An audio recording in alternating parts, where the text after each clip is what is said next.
Welcome back, ladies and gentlemen, to the Socially Distant Podcast. Thank you for coming back and joining us every Thursday afternoon.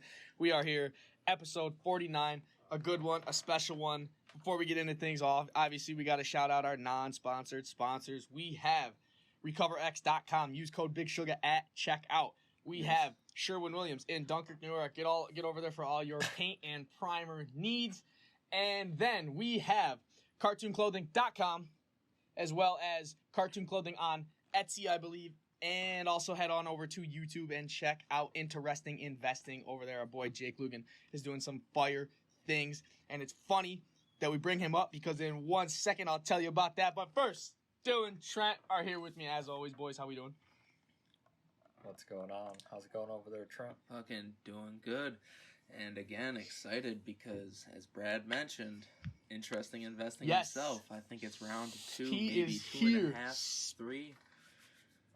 Speak of the devil. The most reoccurring guest on the podcast. Yes. Nice to be here. Thank you for having me again. Mr. Lugen, always nice everybody. to be joining the boys on the cast. It's good to have you, brother. Mm-hmm. It's good to have you. Yes, good to be here. Sorry, like I said, I really appreciate, right before we started recording, I said I really appreciate you guys plugging my stuff. I really appreciate all the support. Been growing pretty good over at Cartoon Clothing and over at the YouTube on Interesting Investing. And yeah, it's been a slower process, but we're growing pretty quick, so. Hell yeah. For everybody who is not aware, Jacob is one of our best friends from high school. Been friends for a real long time. And yeah, he's always floating around. He's always in the background, but we finally got him back for real. Yeah. A non drug alcohol induced cast. This is raw. This is a plain raw cast we got. Yeah, it was not the After Dark episode was definitely a very unique one, and there was a lot There's a lot going on. Nice stories. There was a lot to learn about some interesting people. Like, you know, I wasn't thinking that we would be talking with freaking Funky that long, but it was a lot of fun. And he's a lot more interesting than like first meets the eye anyway. Like I never knew a lot of the stuff that he was talking about there. Mm-hmm. And that man knows his stuff about the meats. About the meats. He's a meat master. He is a meat master. Jackson was talking about his mom too when he was on the cast, and saying how just smart she is. Yeah, they're both smart people. I mean, they know what's up. Like they fucking refinanced their house and stuff, and they fucking like they did a lot of smart shit and fucking. I mean, smart financial moves. Jake, what financial moves are you making right now? Well, I made a deposit into my investment account recently of probably more money than I should have had because, I've been unemployed for the past couple months now. I've been doing some freelance work, but that hasn't been like too strong of an income. So I actually just deposited about $600 into my account to actually pick up a Tesla share. And yeah, it's honestly paid off thus far. I mean, I'm not investing for the short term. I'm more of a long-term investment type of guy, obviously. But, since actually doing that Tesla today was up at one point over 20%. So, I had, without a doubt, the best day that I've ever had in the stock market today, actually. So that's quite exciting. But at the same time, when you look at it, like not even 2 weeks ago, I also had the worst day in the history of my investing career. So the markets have been very volatile, and it's been a really interesting time to actually like take a look at the whole landscape and kind of how some different investments are shifting around in the kind of macroeconomic environment, especially with the bond yields going up over time and stuff like that. So there's a lot going on right now. Stop to the moon. Yeah, there's some interesting narratives over there at play. Obviously, Wall Street bets versus the traditional hedge funds. A lot of interesting stuff going on, honestly. Yeah, it's pretty wild times we're living in here. Wild economic times. Yeah, there's been a lot to keep up on, especially like the NFT situation as well. Like I've been looking a bit more into NFTs and stuff and kind of how they're evolving. And honestly, right now it almost feels similar to like the initial Bitcoin and crypto bubbles. Mm-hmm. Yeah, I mean that's what it's gonna be. But I was talking to Trent, like I think off cast, and I was saying that NFTs long term are like a really good thing because by being able to like itemize and like give out like a digital version of something, you're kind of giving people ownership instead of like the current system where you get a license. So like when you buy like a video game, it could be an NFT. That copy is on an NFT, and you own it 100% instead of like you getting a license from Xbox, saying that you own it through like whatever fucking digital cloud bullshit that they want to call it. Yeah, and but I think you don't actually own the game. Yeah, I've heard a lot of interesting ways in how it's going to help evolve the music industry, because I know a lot of up and coming artists. One. Yeah, a lot of up and coming artists on like newer, starting to like partner with different broadcasting and licensing deals and all that sort of stuff. They can actually take like their rights, and if the music is liked enough, people can actually buy the rights to that sort of stuff and kind of help them grow without getting taken advantage of so much on the actual... Yeah, 100%. The first music company that I saw, Square's partnering with Tidal to work on, like, pretty much doing that on their platform, like a blockchain. I think that's what Tidal is at this point. I don't know if that's what they're doing, or if that's what they're already at, but trying to move it into, like, the blockchain. That's the one that Jay-Z is... heavily on, right? Yeah, Jay-Z's thing. Yeah. Okay. Does he like run that, or does he just have a big initial like investment into it? I don't know. I believe I would assume he probably. I can Google it. Yeah. I don't know how heavy he is on the inside of it. Gotcha. Brad, how have you been looking at your investments at all? Have you been keeping up with any of that? A little bit, yeah. I mean, that 1 week. I'll hop back on it right now just to see like where exactly it sits. But that one week on the cast, the week we had Jackson on, actually, like I just like for the hell of it, I just like clicked onto it, and I was popping. Hang on, let me log in. Yeah, I remember telling you or like talking to you about it when it was first going on, and there was a lot of interesting stocks that I was looking at. I'm always looking at like different little sections of stocks, and they get added to like the many, many different watch lists that I have where I just keep track of them. But I'm not really paying attention to like at a time, for example. I would say I'm usually focused on like today. 10, 20, really. We are not looking good today. I've lost. I'll share my screen. I've lost today $2.36, but total gain loss. I'm up $74. That ain't bad at all. What's the initial investment? Here, this is my screen, so you can look as you please. Excuse me. Okay. So total gain loss up 101.27%. I mean, that ain't bad at all, bro. Shit, Ricky. Let's go. That ain't bad at all. I honestly, I can say I don't own a single stock that you're in, but I do remember talking about each of those. You literally told me to buy all of these, so I was like, all right, will do.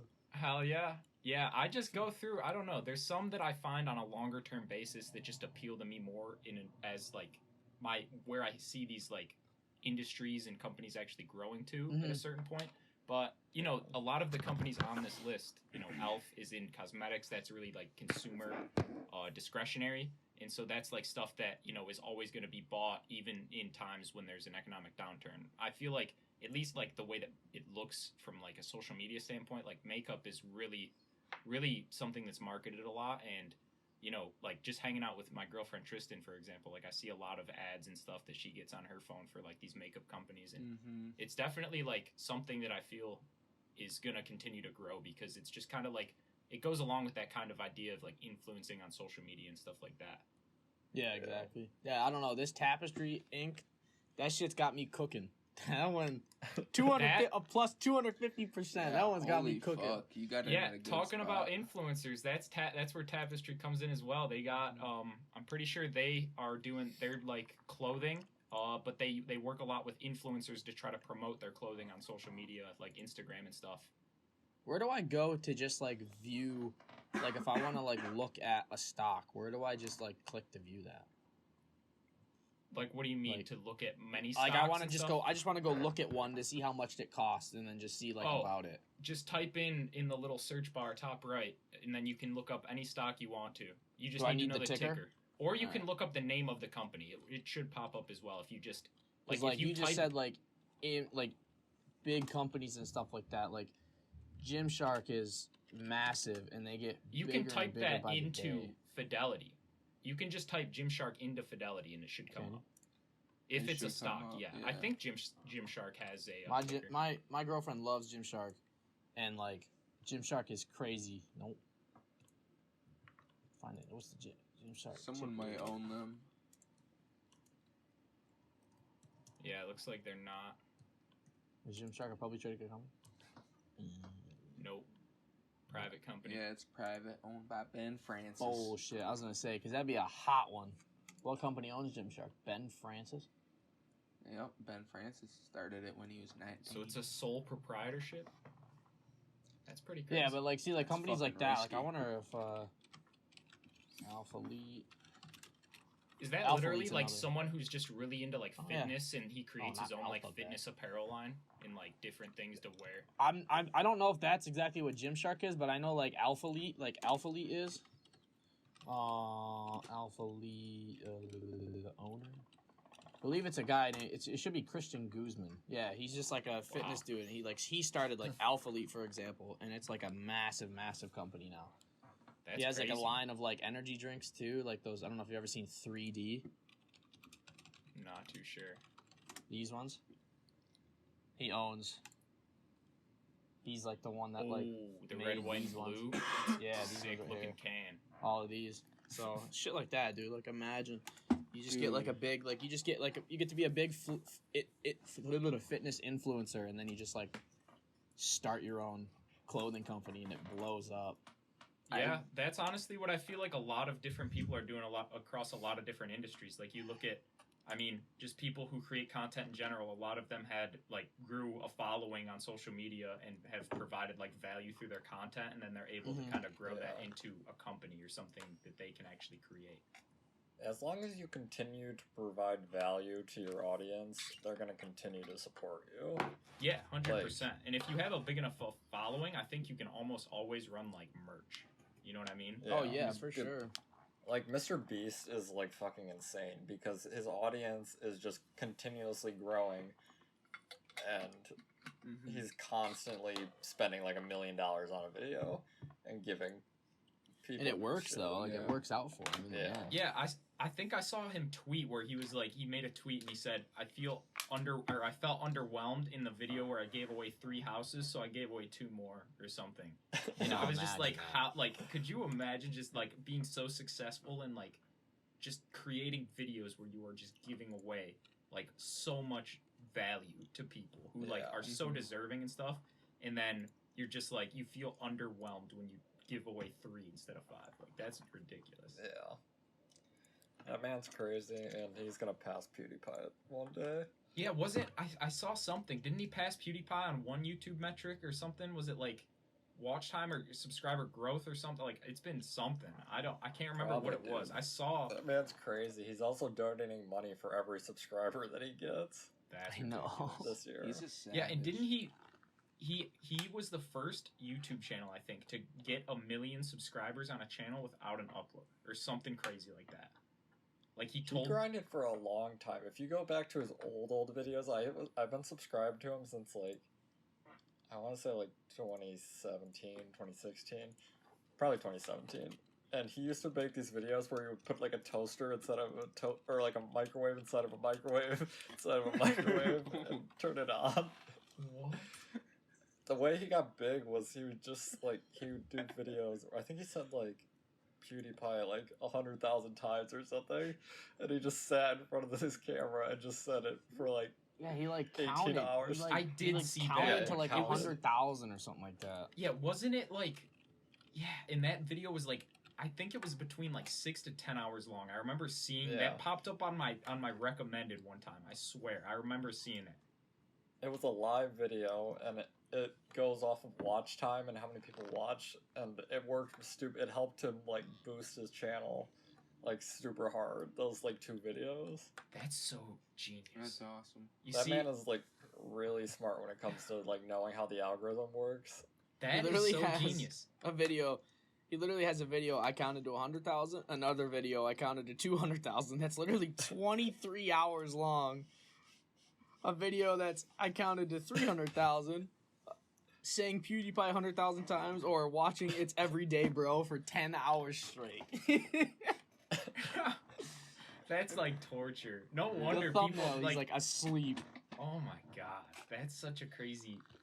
That's so smart though, because for like monetizing my channel, for example, there's two factors that it's like enabled by, and it's subscribers, so you need 1,000, and then it's also watch time, which you need 4,000. And I was telling Trent, I think yesterday, so my limiting factor right now, if I could just scale up both of them, like the one that would be limiting me is watch time. I have about 3,000 hours watch time versus the 4,000, so that's about 75%. And then my subscribers is 825, so that's like 82.5% of the way to 1,000. So I'm a little bit behind on watch time. So, for example, the video I dropped today, it was 26 minutes. So, like, I tried to make a slightly longer one so maybe more people would stick around and watch it.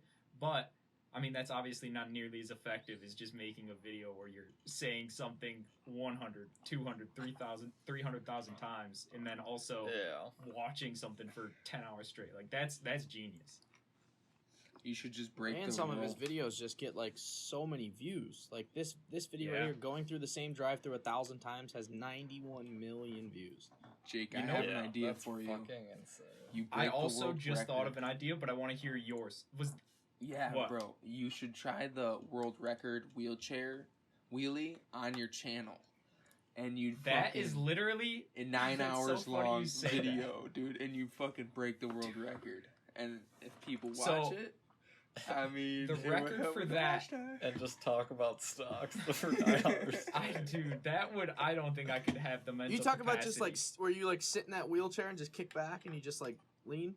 Yes, but listen. So this is the thing. There's two records that I could potentially break, and the one is harder, but it also might seem easier. I don't know.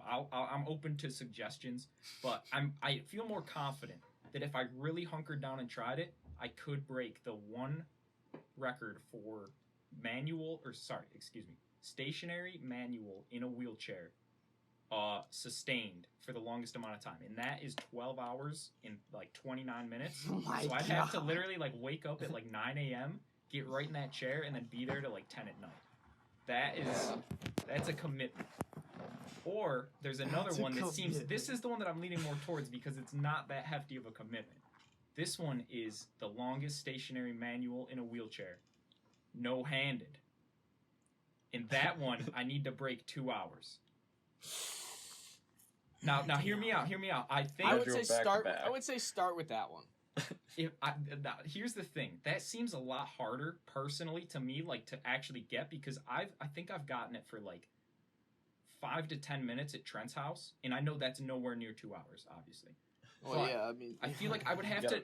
That just requires such high amounts of concentration, like because any slight like mistake, as far as like where you lean and stuff, it's so hard to fix because you don't have those hands there to just crank it real quick. So you're like, you're playing with fire. You're right on, like you're way more on the edge doing it that way than you are with the hands. But you're playing. You also have to do it for like 1/6 of the time. So it's like.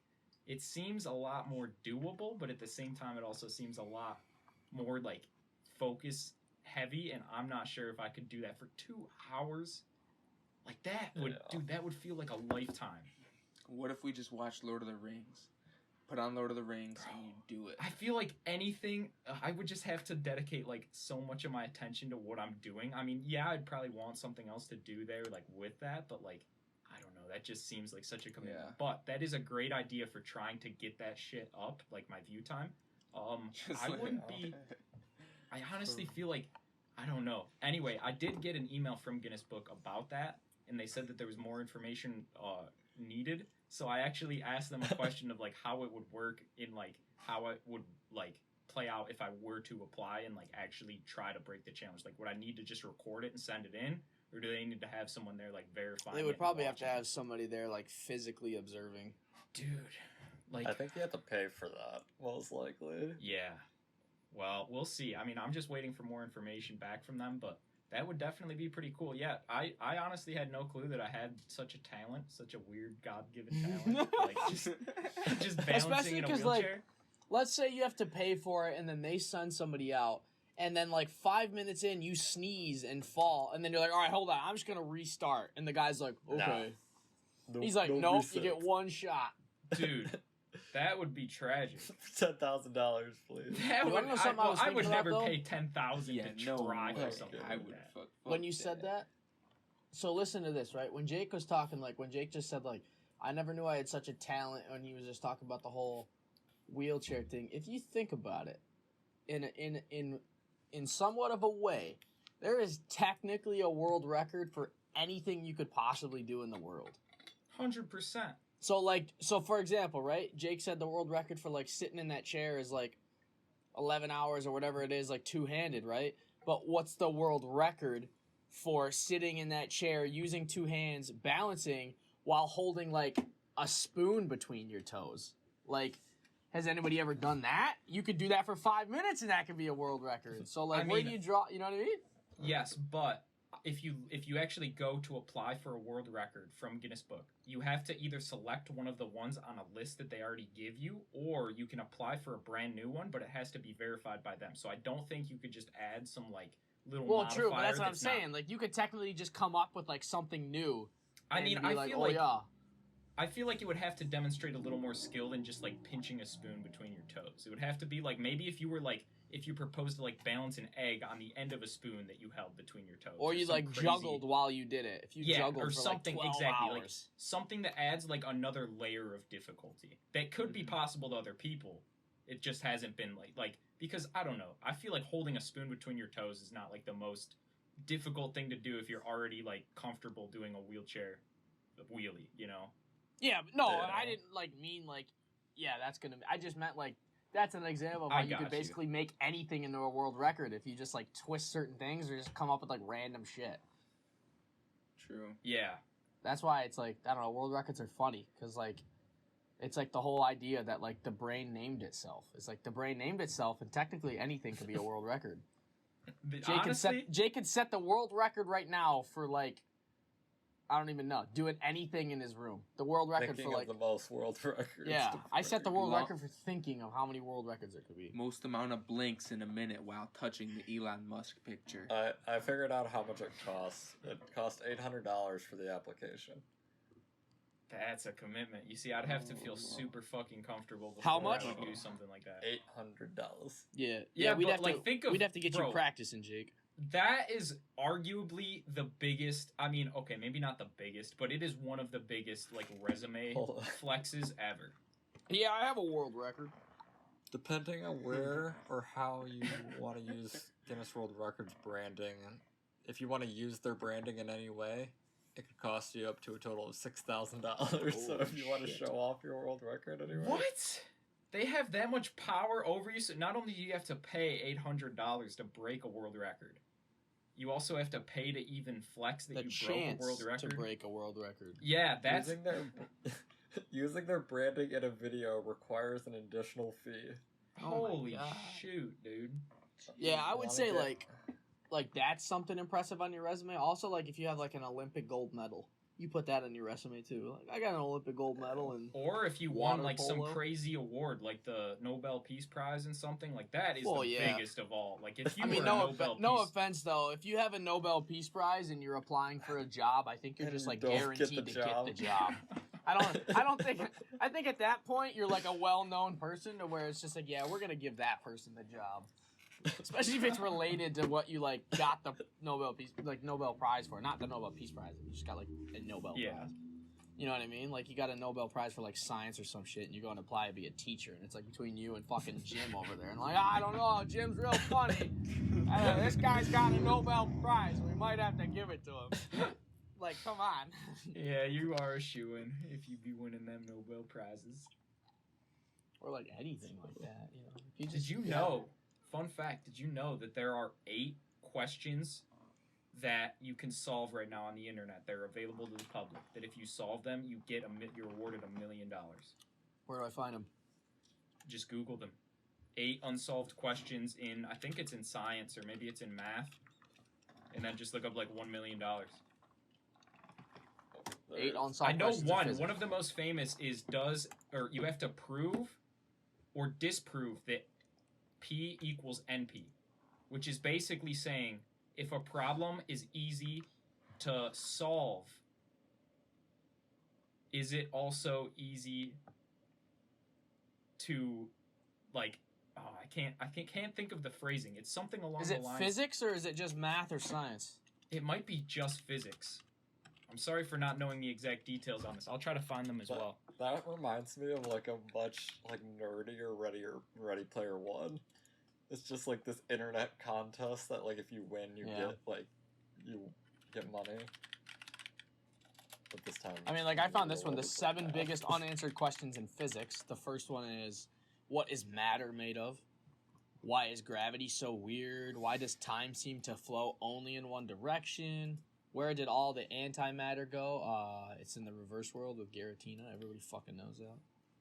The Millennium Problem? Yes, the Millennium Prize problems. Yeah, the problems are the Birch and Swinnerton-Dyer conjuncture, Hodge conjuncture, Navier-Stokes existence and smoothness, P versus NP problem, Poincare conjecture, Riemann hypothesis, and the Yang-Mills existence and mass gap.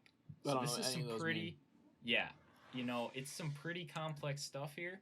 But I think the reason why they're trying to give this like such a public platform, like people, if you solve this, you can get $1 million, is because they're so difficult, but the implications of solving them are so massive for humanity.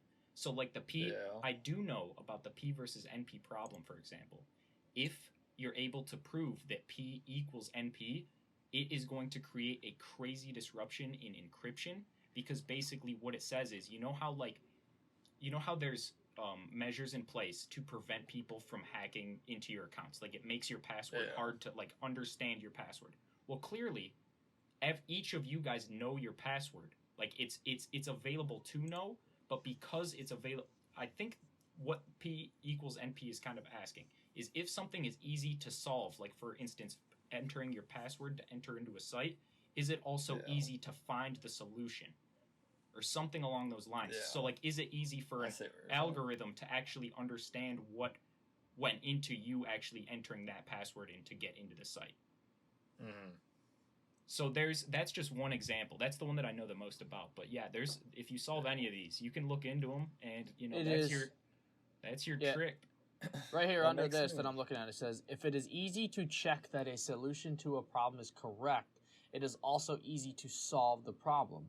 This is the essence of the P versus NP question. Typical of the NP problems is that of the Hamiltonian path problem. Given n cities to visit, how can one do this without visiting a city twice? If you give me a solution, I can easily check that it is correct, but I cannot so easily find a solution. Yes. So it's like, that's kind of, it's kind of It's weird. kind of a brain fuck at the end of it, but like if you are able to prove or disprove it, it would just have such a massive implication in science. And honestly, I think I heard on the Lex Freeman podcast, this one, he was talking about it one day with someone. I'm sorry, I don't know the details about it, but this one guy said that there's about a 97% chance that P does not equal NP. And I don't know, I remember hearing his reasoning behind saying 97 and like why he thinks there's a 3% chance that P does equal NP. But it's just some pretty wild stuff, and honestly, I like hearing a lot of like really deep conceptual stuff like this because I don't know, it makes the not so complex stuff seem a little bit easier to understand, at least for me. I don't know, it just kind of hurts my brain to think about. I'm reading this sentence. I'm reading this sentence over and over. If it is easy to check that a solution to a problem is correct, it is also easy to solve the problem.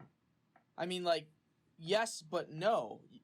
A super hard problem or like a super like complicated like scenario equation, whatever you want to use there, like, yeah, it can be super hard to solve, but like once you have the answers laid out, like a proof, right? You remember proofs in like math or geometry, whatever fucking class it was? You know how like you looked at it initially and you're like, holy fuck, I don't know, like how do you get from like A to squirrel? But then like there's like 4 steps in between it and you're like, oh, because A equals letter equals, thing equals food, like that. Like, you get to it after that. But, like, yeah. So, like, when you look at it at the end, you're like, oh, yeah, I can see why that's the answer. Because, like, it just goes from this to this to this. That's easy to understand. But you look at it initially, and you're like, fuck, I don't know.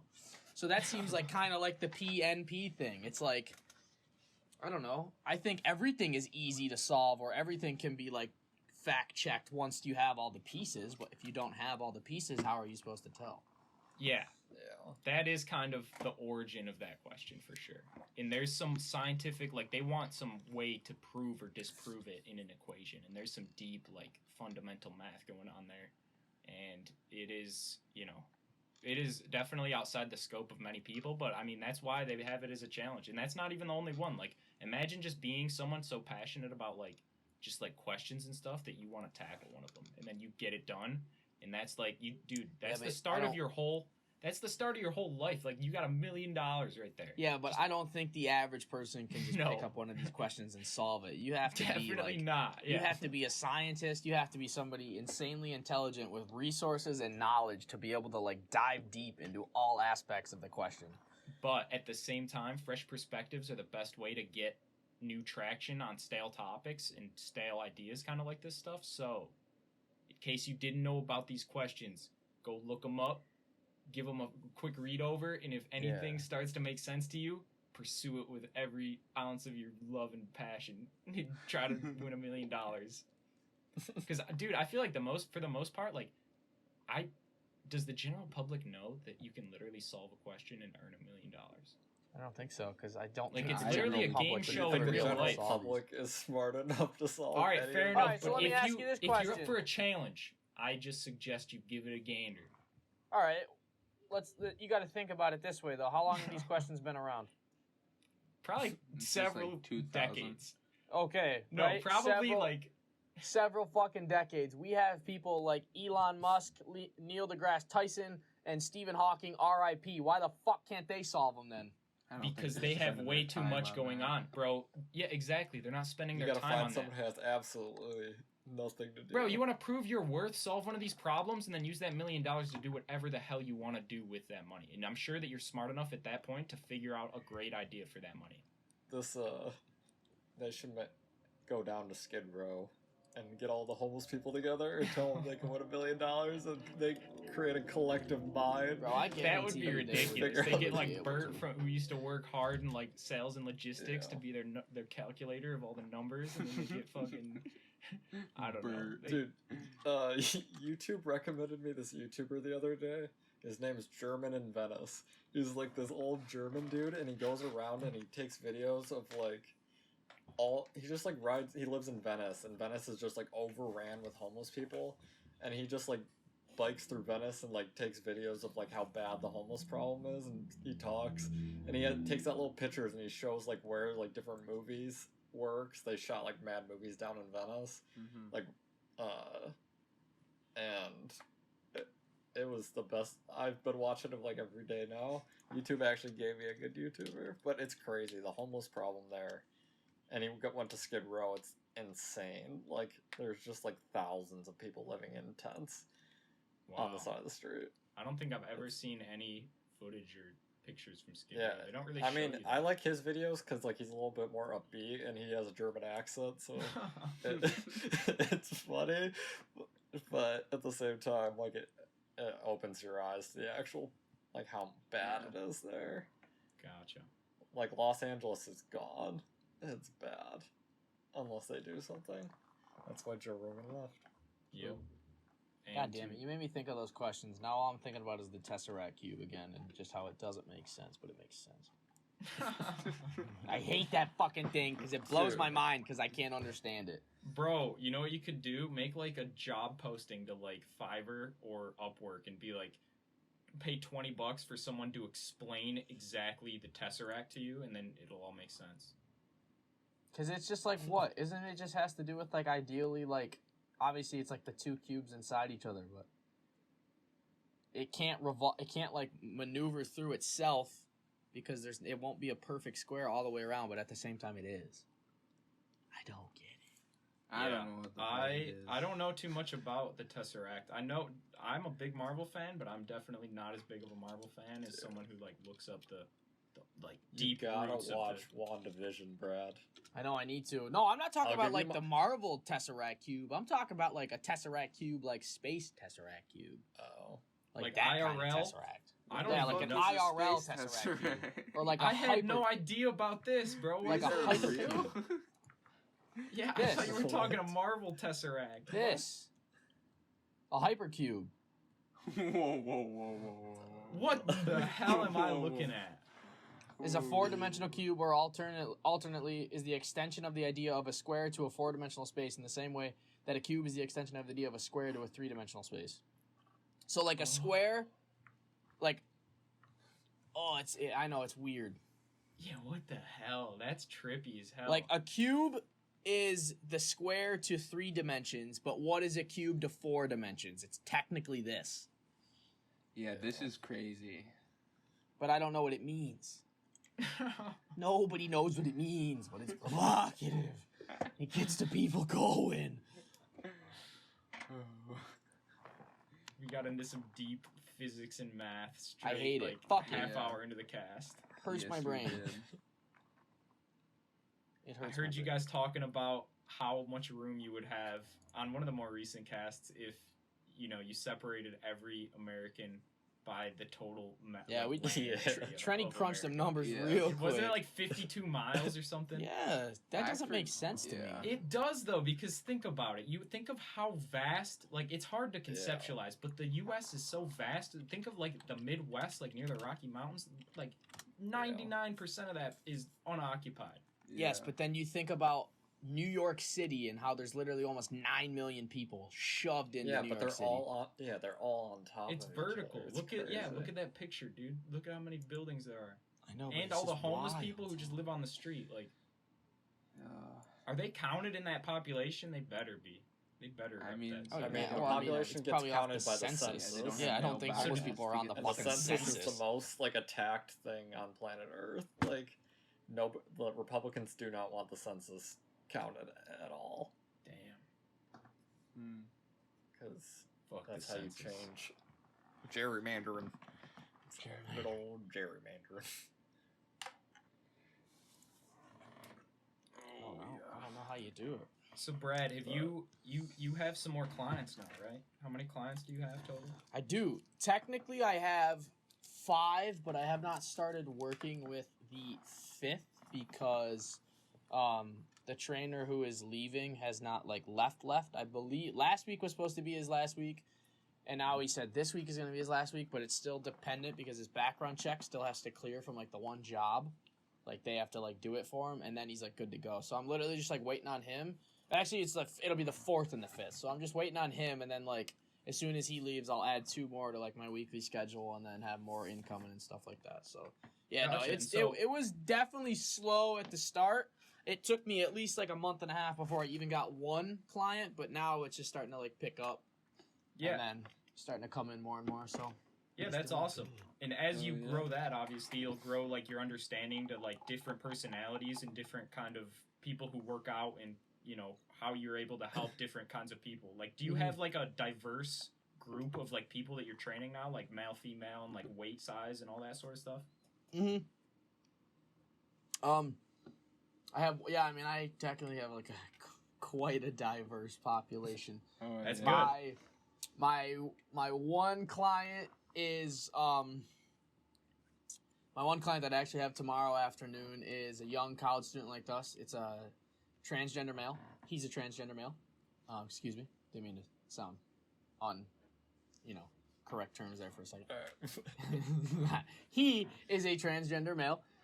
So that's interesting because there's a couple things that he can't do or does not want to do just based off of certain aspects. He had a hernia or something, or he ruptured something in his stomach, so he has to be really careful for a little bit while we can do.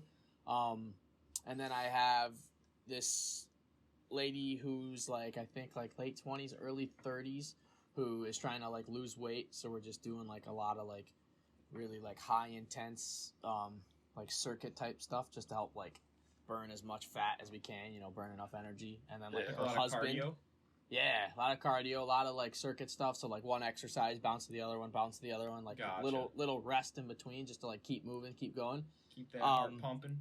Yeah, you know it.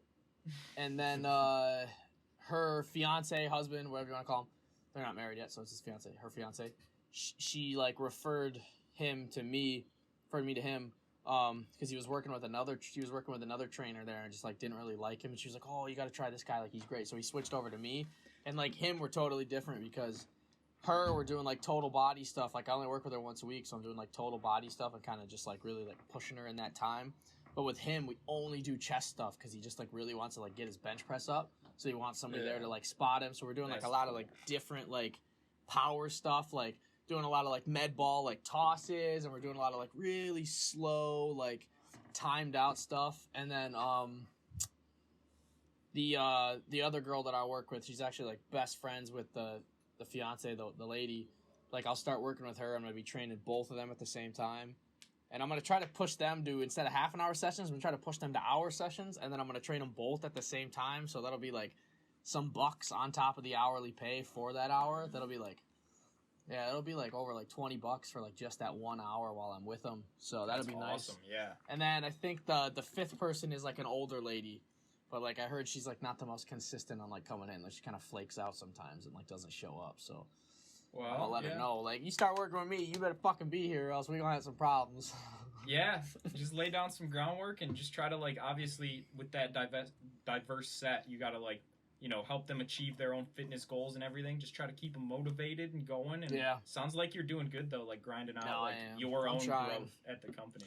It also, the only thing I don't like though, and it's like where like I'll just have to like bite the bullet for like the time being and like struggle through it, is because I can't like set the rate at like what I charge. It's all through like the gym. Like they pay the gym and then the gym pays me.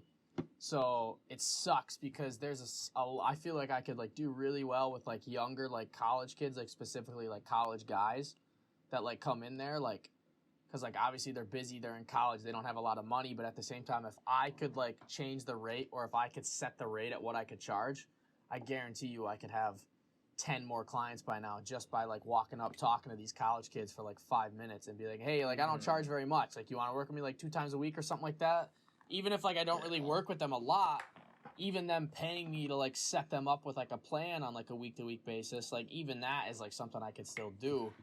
And then like working with them, like that would be so easy, but because I can't set the rate or because I can't like affect how much I charge, like they're not going to be able to shell out like, you know, upwards of like $200 a month for training, and then I get like such a small part of it. Yeah, I feel like gyms are one of the ones where it's like a hard balance because like the big gyms you're gonna get that audience in them generally, like LA Fitnesses, like Crunch Fitnesses and stuff like that, and you're gonna be stuck in that situation where you don't have really that much control over like anything. But then if you go to a smaller gym where you can set rates and stuff like that, that audience is still over at that bigger gym, so you have to convert them in, which makes it a difficult. Yeah, like think about like to sit in. Think about like Chautauqua Health and Fitness, and then like basically like you said, like Crunch Fitness, like 2 different areas, right? Even though they're Fredonia State kids, like they're coming to Chautauqua Health and Fitness more and more. You go to like Crunch Fitness to where like, you know, schools out there like in the Buffalo area. Like I think a lot of the people that come to, a lot of the college kids that go to Crunch Fitness, I think a lot of them are from Geneseo, if I'm not mistaken. I think that's like the closer one, right? Is Geneseo the one that's close to Hamburg or like in the area? Yeah. I'm not sure, I honestly. think it starts with the H. Hilbert or Hope? No. It's one of the two. It's like Hilbert's or some shit. Yeah, college in Hamburg. Because I see a lot of them with like their like sweatshirts on and stuff like that. So it's either Hilbert, Geneseo. I don't know. I'm probably not even close to what it is, but like there's a lot of I see a lot of people from like that same college, and I'm like, you know, if I could choose like what I charge these kids, even if I charged them like super cheap, like even if I charge them like $60 a month, like $2 a day, like even then, like if I get like 5-6 dudes, charge them at like $60 a month, like that's still money, that's still income. True. Yeah, 100%. But I gotta get you on that Facebook grind. I know. I gotta get on the social media grind, honestly. Yeah, I've been sticking up to it. I really should. Yeah, I've seen some good growth from it, honestly. Dylan's helped me out quite a bit. I've just been trying to add some friends from different groups and stuff that I've been joining that are like kind of similar-minded people to the sort of products that I'd be making on Cartoon Clothing Co. And, you know, just inviting those people over. And I think I now have over 300 friends and almost, or maybe it's over now. I didn't check today. 60 awesome. Likes on the page, so like that's not terrible, you know, that's pretty good exposure. And you know, the more I grow that, the more I can just get an organic reach to more people. And I mean, eventually, I would imagine some of those people who keep seeing my stuff would order stuff, especially if they find it, attractive, and that's kind of who I'm trying to target. So it's pretty cool, and we've seen organic reach is where it's at. Yeah. Once you get that, because that makes everything free. Mm-hmm. You don't have to pay for ads. Yeah. So far, I've tried to get that little deal that you got, Dylan, with the giving them $5 free on Facebook credits or whatever. Don't even worry about paid. You don't need it. You can, if you do it correctly, which you are, you're gonna get to a point where you don't even need ads. Like in the past month, like my stuff had got seen by like 4,000 people. I'm up like 300% from the month before, just by switching to all organic growth. Shoot. That's awesome, honestly. I've just been sticking to the little tips and tricks that they give you for how to like manage best, like grow your business page and that sort of stuff. And again, my catalog, I don't really know what's going on this aspect of it. It might just be that you can't sell the same products that you sell on Etsy on Facebook Marketplace, because I haven't gotten an email back, even though they said that they would send one. But for some reason, I cannot list my actual like Etsy catalog to Facebook to sell products through Facebook. So it might be some sort of conflict between the two companies or something, but it has been growing good, and like I said, I just have the link there on my page to go to the Etsy shop. That's where I sell all my products from right now anyway. I did try a little bit with Redbubble, but I haven't really updated that too much. It's a lot different. Does the service that you print with let you go to anything other than Etsy? Yeah, there's no terms of service that says otherwise. I mean, I own the rights to all of my like drawings and artwork that I actually submit. Yeah, no, that's not what I'm saying. It's just like I didn't know if like they printed like only directly to like an Etsy shop, or if you can pick where how. I don't.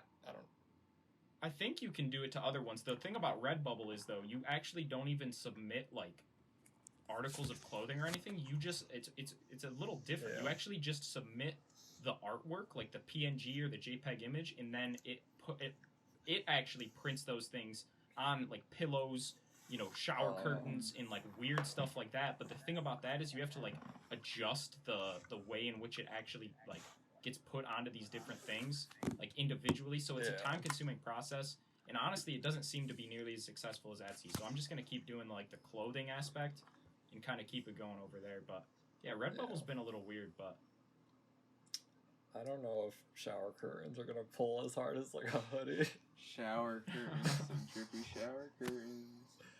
Bro, I gotta get on my fucking t-shirt grind, man. I got so many t-shirt ideas to put it on a t-shirt, man. I got so many ideas. I've heard you say that in so previous many fire ones. Casts. What like? You should honestly just look into it a bit. Like print on demand is literally so easy to get into as long as you have some sort of photo manipulation, application. I use GIMP, which is basically a free Photoshop, and it's super easy to understand. GIMP, in my opinion, I've been working with these softwares for a little bit now, like a couple years, but it's you're honestly smarter not than too I big of in a that learning department. curve. I don't know about that. I just use software a lot, so it like comes naturally most things. But there are some, like Ableton, for example. I tried downloading that and messing with that on my own. There are some of them. If you're not familiar with like a lot of the terms and stuff, there's a lot to learn. Yeah. Yes. Well, yeah, I mean, you just use softwares and like editing stuff like you've done it your whole life, or like a majority. Like with graphic design and like other stuff, like those videos you used to make and everything. So you're at least familiar with how they work. It'd be a whole new world for me. Plus, I don't have like, did we lose Jake or something? He's frozen. Oh, he's right there. No, he's good. He was frozen for like a second. He was frozen for a hot minute. I lagged out for a sec, but I'm back. He lagged out for a hot minute. I saw him. I could tell he wasn't moving at all. But also I just don't have like that whole, I think I'm more right-brained, or is it left-brained? I don't have like the creative, like super creative mind. I'm more of like a logical. If you're thinking about, if you tend to be more creative and artistic, you're thought to be right-brained. I'm more left-brained. I'm more analytical and methodical. I'm not creative and artistic. I think, honestly, I have no clue what to classify myself as. I would say I'm both in a weird way, because I do love, I have a deep love for, like, math and, like logical type things, but I feel like for the most part, when I, like, approach the world, I guess I'm more right-brained in that aspect, because sometimes I do lack some common sense, I feel. I don't know. I think that's tough. Like, hang on. I want to know, Dylan and Trent, what you guys think you are, and then we can. Then I got a comment to make about common sense. But what was the right brain again? Right-brained is the creative and the artistic, and left-brained is the analytical and methodical. Yeah, I don't know. Sometimes, like, I'm definitely right-brained most of the time, but sometimes, like, I get really left-brained because I get, like, really deep into, like, things, like, that I work with on.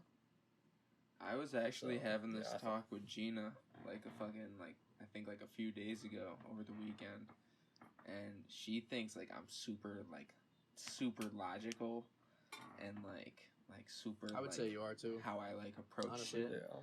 And I was like, just like Jake said, I was like, I definitely am how I approach shit, but like how I approach guitar, I'm saying like that's not really logical. I mean, like if I just start noodling, like that's just pure like. I mean, it's not like fucking. I'm going fucking thinking about it too much. I mean, I don't know. Yeah, I kind of shift between the two, kind of like what Dylan was saying, where like sometimes it really depends on like what I'm doing, because obviously if you're doing something that involves more like math, calculations, functions, like doing different things with different variables, like that's obviously going to be a lot more left-brained. But then if you're doing something which is more creative, like creating, content, whether it's like YouTube videos, taking pictures, editing pictures, creating music, all of that sort of stuff, that's going to be more creative. And I think it's nice to have a healthy balance between the two because, I don't know, it keeps your brain sharper. You're not always, like, in one kind of state of mind.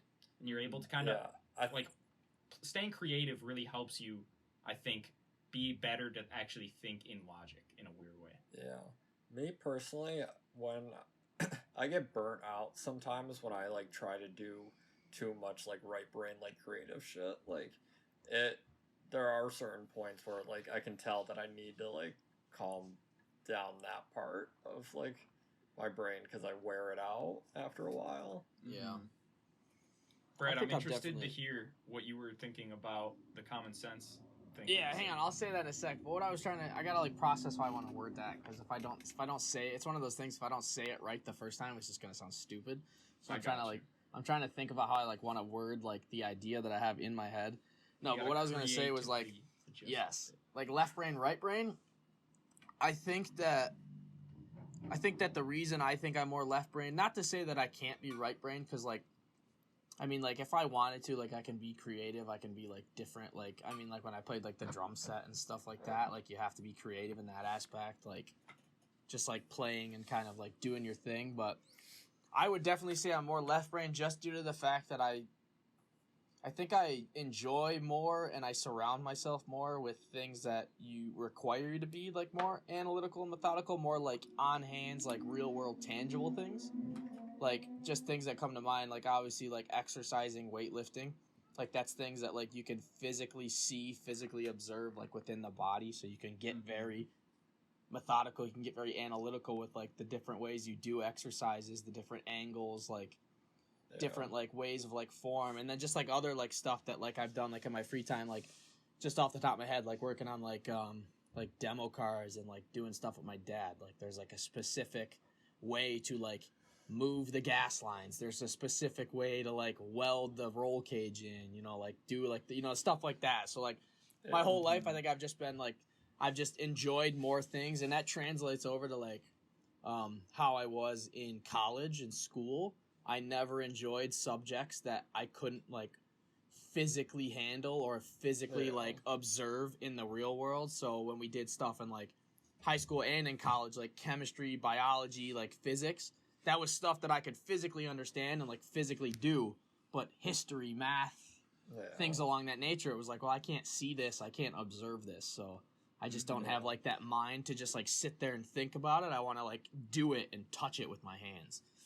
So that's why I think I'm definitely a left-brained person. Is that more left-brain, or like is that like? I mean, it's not right-brained, so it's not creative and artistic. But I mean, left. I don't know. Like that's a good question. Creative is like, I feel like creative is like you like, I don't know. If I had to explain, that's I don't know. Like that could be too. But if I was gonna explain creative to somebody, I would say, well, how much can you make from very little. Like, if you can take something very little and make a lot of it, or like expand it, You I would can say take a then you're thought creative. and make it into something. I feel like that's creativity. Like being able to take what you have in your head and put it out into a physical thing. It also is more than just creativity, I believe, in the right brain. Like, we're just classifying it as like logic and creativity, but I mean, like you're saying, I feel like the hands-on shit, like, sort of is like creative. Like, you think that could technically be creative then, because, in a way? like, if you don't like I don't think math, that falls. I don't think it's like black and white. I think it's like probably also a gray area between the both, you know? Because there is some kind of mental aspect to it where you have to think about like the logic behind why you're actually putting these things here. But at the same time, you're creating that and you're actually kind of manipulating your environment. In a way. Yeah. It's like, I mean, I guess they possibly just play off of each other. Yeah, for sure. They tie into each other without a doubt. There's probably not a whole... It's probably not black-white like you said, but... Yeah, I don't know. I could be guess. totally wrong. Maybe I'm more right-brained then, because... Well, I think maybe those things are creative. Yeah, if I had to guess, I would imagine for, like, when they actually do the science or however they actually classified left brain, right brain, like, if it comes up on some brain scan where you're, quote-unquote, more left-brained, you probably have, like, a slightly more, you know, neuron activity over on the left side of your brain than right side. I'm sure it's not, like, clear as day, like, you only use, or, like, for the most part, you would use the majority of your left brain, but not much of your right brain. I'm sure it's, like, pretty even, but you're, like, influenced slightly more in one direction. For sure. Yeah, I would definitely like to know, like, deeper into what they classify as. Because, like, Yeah, right brain... Or left brain, which one did we just say? I'm looking at which one's creative? Right now. Whichever, like, creative-wise, like, I would That's technically... If I had to explain to somebody what it means to be creative, I would use the word, like, ingenuity. Like, clever, imaginative. I would say having more of, like, that side of brain is more of, like, that side of people that just, you know, come up with ideas, and then, like how Dylan has in the past with, like, either making YouTube videos or anything like Dylan's done with his screenplay and stuff like that, where, like, you just have the mind to just, like, sit there and just... I think I lost everybody. Did I lose everybody? Oh, no, you just changed it. I just So, like, you have that mind to open. kind of just, like, expand. How I said, like, you can take something very small and make it into something very large. Dylan had this idea for this screenplay and then made it into this huge thing and expanded on it completely. It's not to say, like, I or somebody else couldn't do that, but it's just... Do I really have, like, the enjoyment for it? And I honestly don't think I do. And not, like, I don't like talking about myself, but I definitely do see that. I do that with a lot of things in general. Like, even if it's, like, I've written, like, 30-page, like, political science papers and, like, sat there and wrote that, like, from start to end. And, like, that's much different than, like, a screenplay. Those are, like, two polar opposites of each other, but it's like I think it's patience. I think creativity is like the biggest thing you need is patience, because a lot of the stuff that I do kind of just dies out because I'm not patient with it. But if you give it patience and actually like put the effort into it, eventually you'll get like the full circle. And I think that's what you need in creativity. Yeah, no, and that's not to say, like I said earlier, it's not to say, like, I can't be creative or I never have in my life. It's just, like, where do I fall under things that I enjoy the most? Yeah. And I know I'm a fucking left-brained person, analytical and methodical, because I overthink everything in my fucking life. I think everybody is creative in their own way, for sure. Like, no matter what you do in life, I feel like you have to be creative in some way, or else, like, I feel like you're missing out on something, and your brain's not going to enjoy it. Yeah, for sure. Like, if you just work at McDonald's your entire life, unless you love fucking making hot sandwiches. Like, unless you love deep frying them chicken nuggets. Fryers, yeah. So, I noticed on that thing that Trent just put up that it said rhythm was one of the things for a right-brained. And I would definitely say that that's a heavy part of what you have going on, Brad. Because I remember back in the day, you would rip that set and you would be the rhythm maker. You would create the rhythm. That's a good point. That's a good point. Also, you got that. You do have some right brain blood flowing through your body. No, I didn't say I wasn't right-brained at all. Yeah. I just think, you like, did. You actually even said that you might be right-brained. So, like, I'm just I might saying. be right-brained because I don't know, like, technically where, like, the curtain falls between them. I need to see. I want to know like what draws the line. I'll take a test. I'll take one of these tests sometimes, and it'll tell me if I'm more right-brained or left-brained. That'll do, yeah. But I just think I'm more left because, I mean, you guys might be the same. You guys might be the opposite. I just know that kind of how Jake does. I know like when Jake and I lived together in college, shout out fucking Risley. Was it Risley? No, shout out. Was it 10? What street was it? What fucking street did we live on? Orchard. Is it Orchard? 15 Orchard. Shout out 15 Orchard. I just know that like when Jake and I lived together, I know there was like a lot of times where like just out of nowhere, Jake would like come out of his room if I was in the kitchen and he would just like hit me with some like super in-depth like scientific ass like fucking question, or he'd be like, "Hey, you want to know something?" And then he would just like hit me with something that I'd just be like, "Yeah," like I don't know how to respond to that because you're just thinking so hard into it. I can't think of like a specific example right now, but he knows I'm not lying or making that up. Like there'd be so many times where like he would be in his room thinking about stuff or just be so in thought, and he would just come out and hit me with like a super deep question that I would literally have to like sit down and think about before I could even process like some sort of answer. So like it's just like how it is. But then you're also super creative at the same time.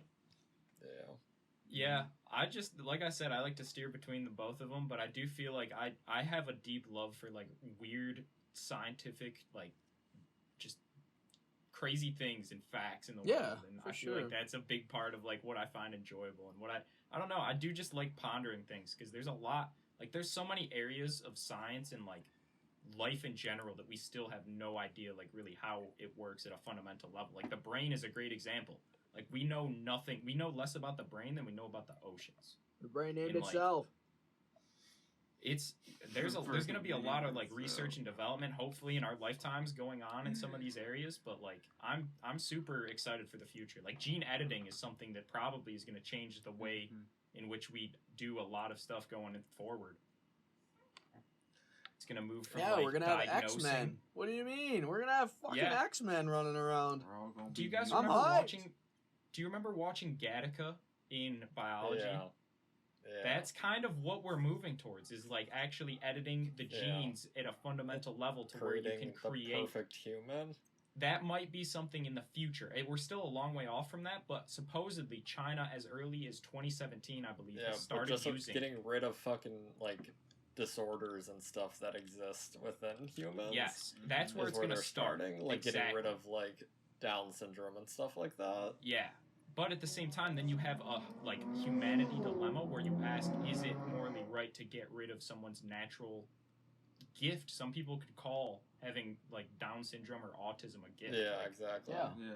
So it's really crazy, but there's a lot of great stuff going on. I mean, obviously they're going to be able to eliminate more of like the actual like bad diseases and like ones that actually cause like really no benefit, and it's really only like pain and destruction. Like.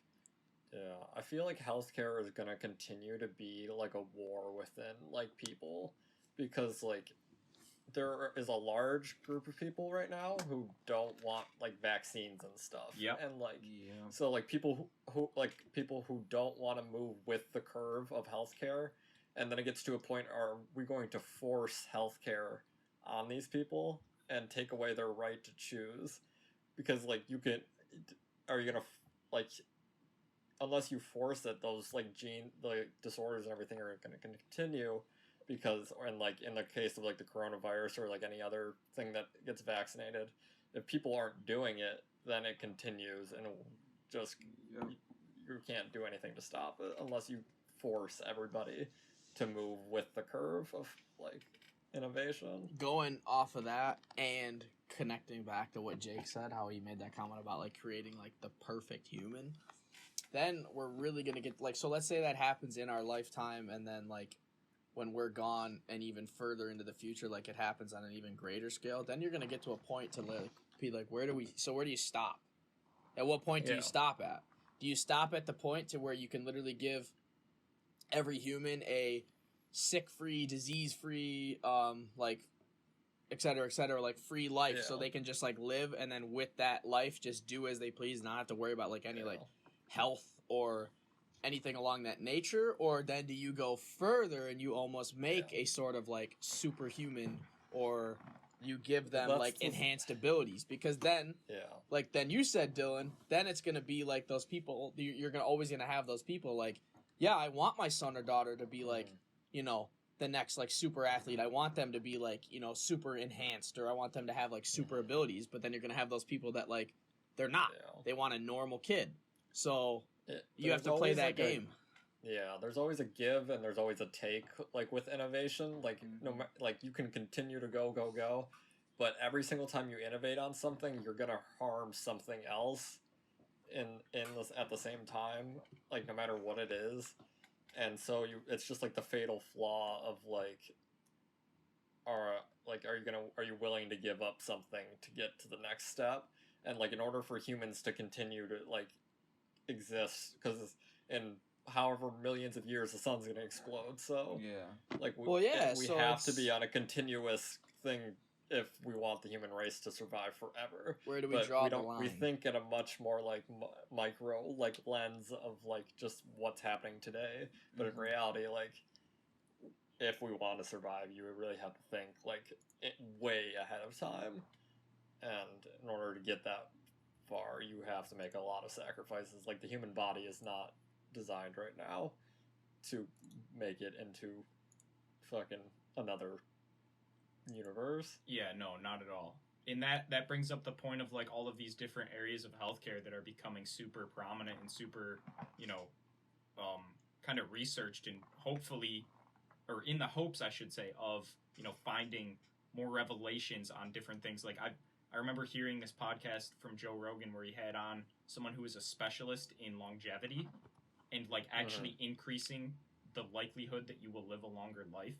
And it was really interesting to hear what he was talking about, because not only was it, you know, the traditional stuff that we hear in school, like, you know, exercise, eat healthy, all of that sort of stuff. He was talking about the more neuroscience kind of explanation for why we start to like see signs of aging, like where, you know, our skin becomes wrinkled and all that sort of stuff, and what causes it. And he's starting to look into areas of science which are trying to treat things like that and actually like prohibit, you know, the loss of collagen and the loss of different like enzymes that your body naturally produces at a younger age that start to deplete, that cause you to actually become like less and less able to do more with your life. Yeah.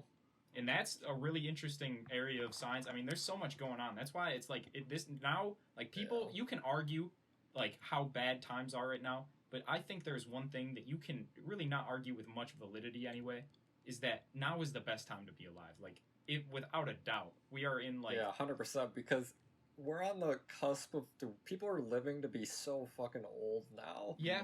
And Like, there is continuous innovation going on to help it continue to expand. I mean, even though in the short term, I believe, in the U.S. anyway, the average lifespan was on a decline for the past couple of years, I think. You know, if you look at the long-term scope of this, it is poised to even continue on from where we're at right now. And, you know, that's super promising. I don't know if, you know, they're ever going to solve the, you know, will someone be able to live forever, transfer consciousness, all that. I think a lot of that determines on the breakthroughs and revelations that are made in these fields and stuff.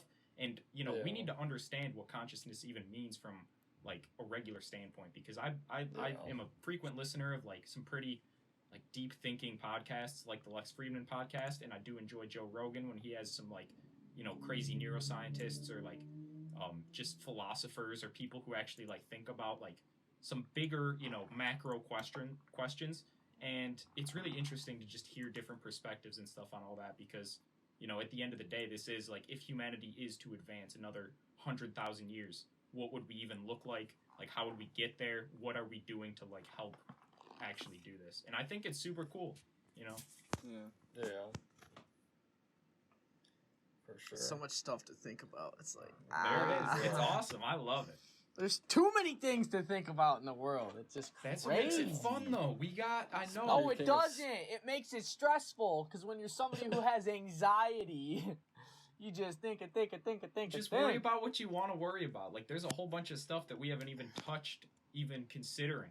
Like, I don't know. There's stuff that you can find really important on the long term. Like, that's why I like thinking about this sort of stuff, because then I'm also thinking about just more, like, I guess you could say, you know, you could definitely, without a doubt, argue that on a long-term scale, like, the stock market and investing is pretty stupid, because even though it's creating wealth and creating value and allowing you to do more with your financial freedom, it's not really helping humanity progress forward. Yeah, so it is not at all. so like researching companies for hours on end, even though it's something I personally enjoy, it's not like, I don't know, I just like having a healthy It's balance also just of like a thoughts. rich person playground. Yes, 100%. My dad said it to me, and it's honestly so true. The stock market is legalized gambling. Like, it's literally it's That's a way very for What good did I way. say That's a that really one good way day, to look Trent? at it. The Wall Street is just rich people's thoughts or something like that. Yeah, some shit. What was it? Fucking, Yeah, I'm pretty sure that's what it was. I forget. But or rich people's feelings. Yeah. Because like it just goes up and down with how Rich people yeah. feel. Fuck the Yeah. rich people. One rich person says something and the stock market drops. Another rich person says something else. The stock market goes up. Yep. That's pretty much how it is. That's exactly how it is. It's sort of fucked up. It's so wild how much wealth is held in the market by how few of people in the majority of Yeah. the market. It's like sort of like Yeah, like obviously the it's just top how 1% yeah. of like institution or like of actual investors in the market make up, I think, like 40+% of the actual monetary amount of money that is in the market. Yeah, it's fucking wild. Oh yeah, brain. That's just weird. But I mean, it makes sense. That's the place to kind of compound your money and end up just having a shit hoard of it. Is the stock market. Shit horde. But there's I don't know. There's good things about it and there's bad things about it. Oh, without a but doubt. I don't know how you would fix the situation with. I'm not sure. I'm a big Without heavily proponent. regulating the stock market. Obviously, that I don't think this is something that's likely, maybe even in our lifetime, but maybe somewhere else, maybe a foreign country. But decentralized government would be an interesting scenario. That'd be huge. Literally, the people. No one has power. There is no president. The people, the like the group thinking, the group mind is the president. But yeah, the group mind is Not always right. It's not. But there are things that the group mind can see that the elite or the ruler or the leader doesn't see or refuses to see because of money that is pumped into the system. Yeah. So that's why I think it would be you're interesting. still playing on like statistics at that point Yes. too, though, and like you're getting to the point like it like if you look at the numbers from the election, it's pretty close to 50-50. Yeah. Like if 51 is of the group is crazy and like radical, Yep. it's not a good situation. No, especially with like social media and cancel culture and all of these like very exactly. polarizing ideas. But at the same time, taking the power out of any one individual, I think I just think it would be a very interesting like thing 100%. to go on. No, I 100% agree with you. One person should not have any say over everyone. Yes. That should never be a thing. That's been since the beginning of time. That has been government's flaw is that they always try to give one person final say, and it never works out. Yeah, even with checks and balances, I think it's never going to be a perfect system, and that's why I just think a decentralized government, at the very least, it's going to change up what the norm is, because there's going to be a lot of things that actually are working better in a decentralized government, and I'm sure there's going to be a lot of things that won't work as good. And it really depends on the population that's using it and how educated. If you can educate if you can literally educate the masses, I feel like without a doubt a decentralized government would work super successfully. 100%. But that is the key factor, like actually educating everyone to make logical and maybe not even logical, just like not stupid decisions, you know? Yeah. But once again, like, is it possible? Like the government's I don't know. job to, or anybody's job to do that to humanity? Yeah. Or should you let everybody grow the way that they?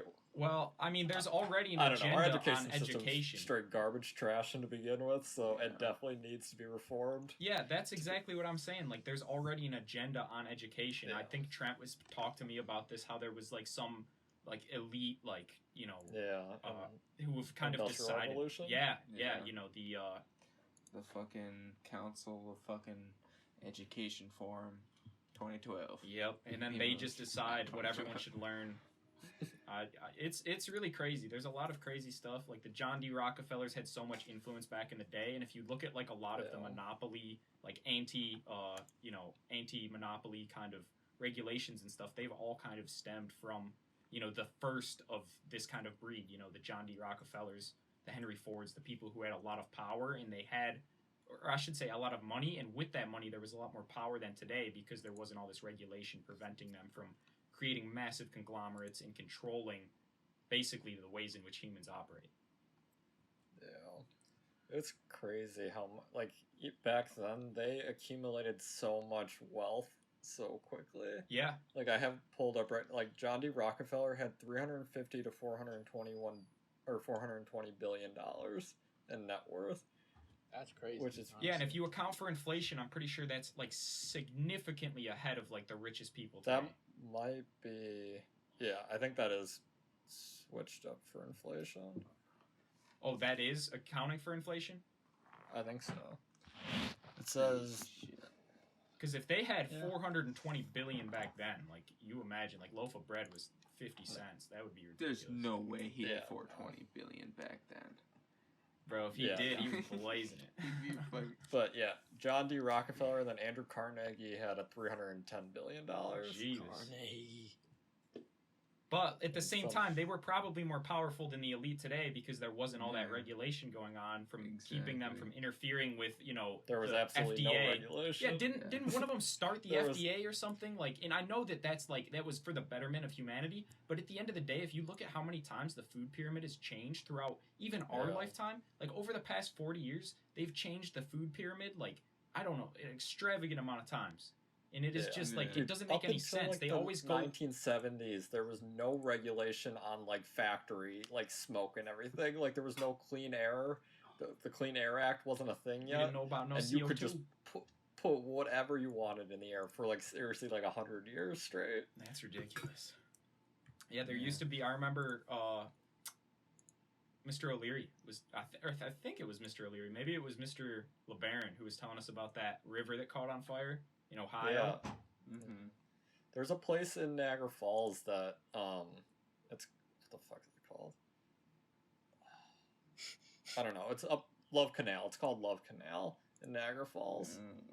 And it was like a fucking big old factory and they put a bunch of shit in the canal and then they covered up the canal and then like after like they built over the top of like where they were dumping everything and all the people in that town were getting cancer and stuff and they like sued like the company that like had that land before. Dude, that's up in Niagara Falls. Sue them fuckers too.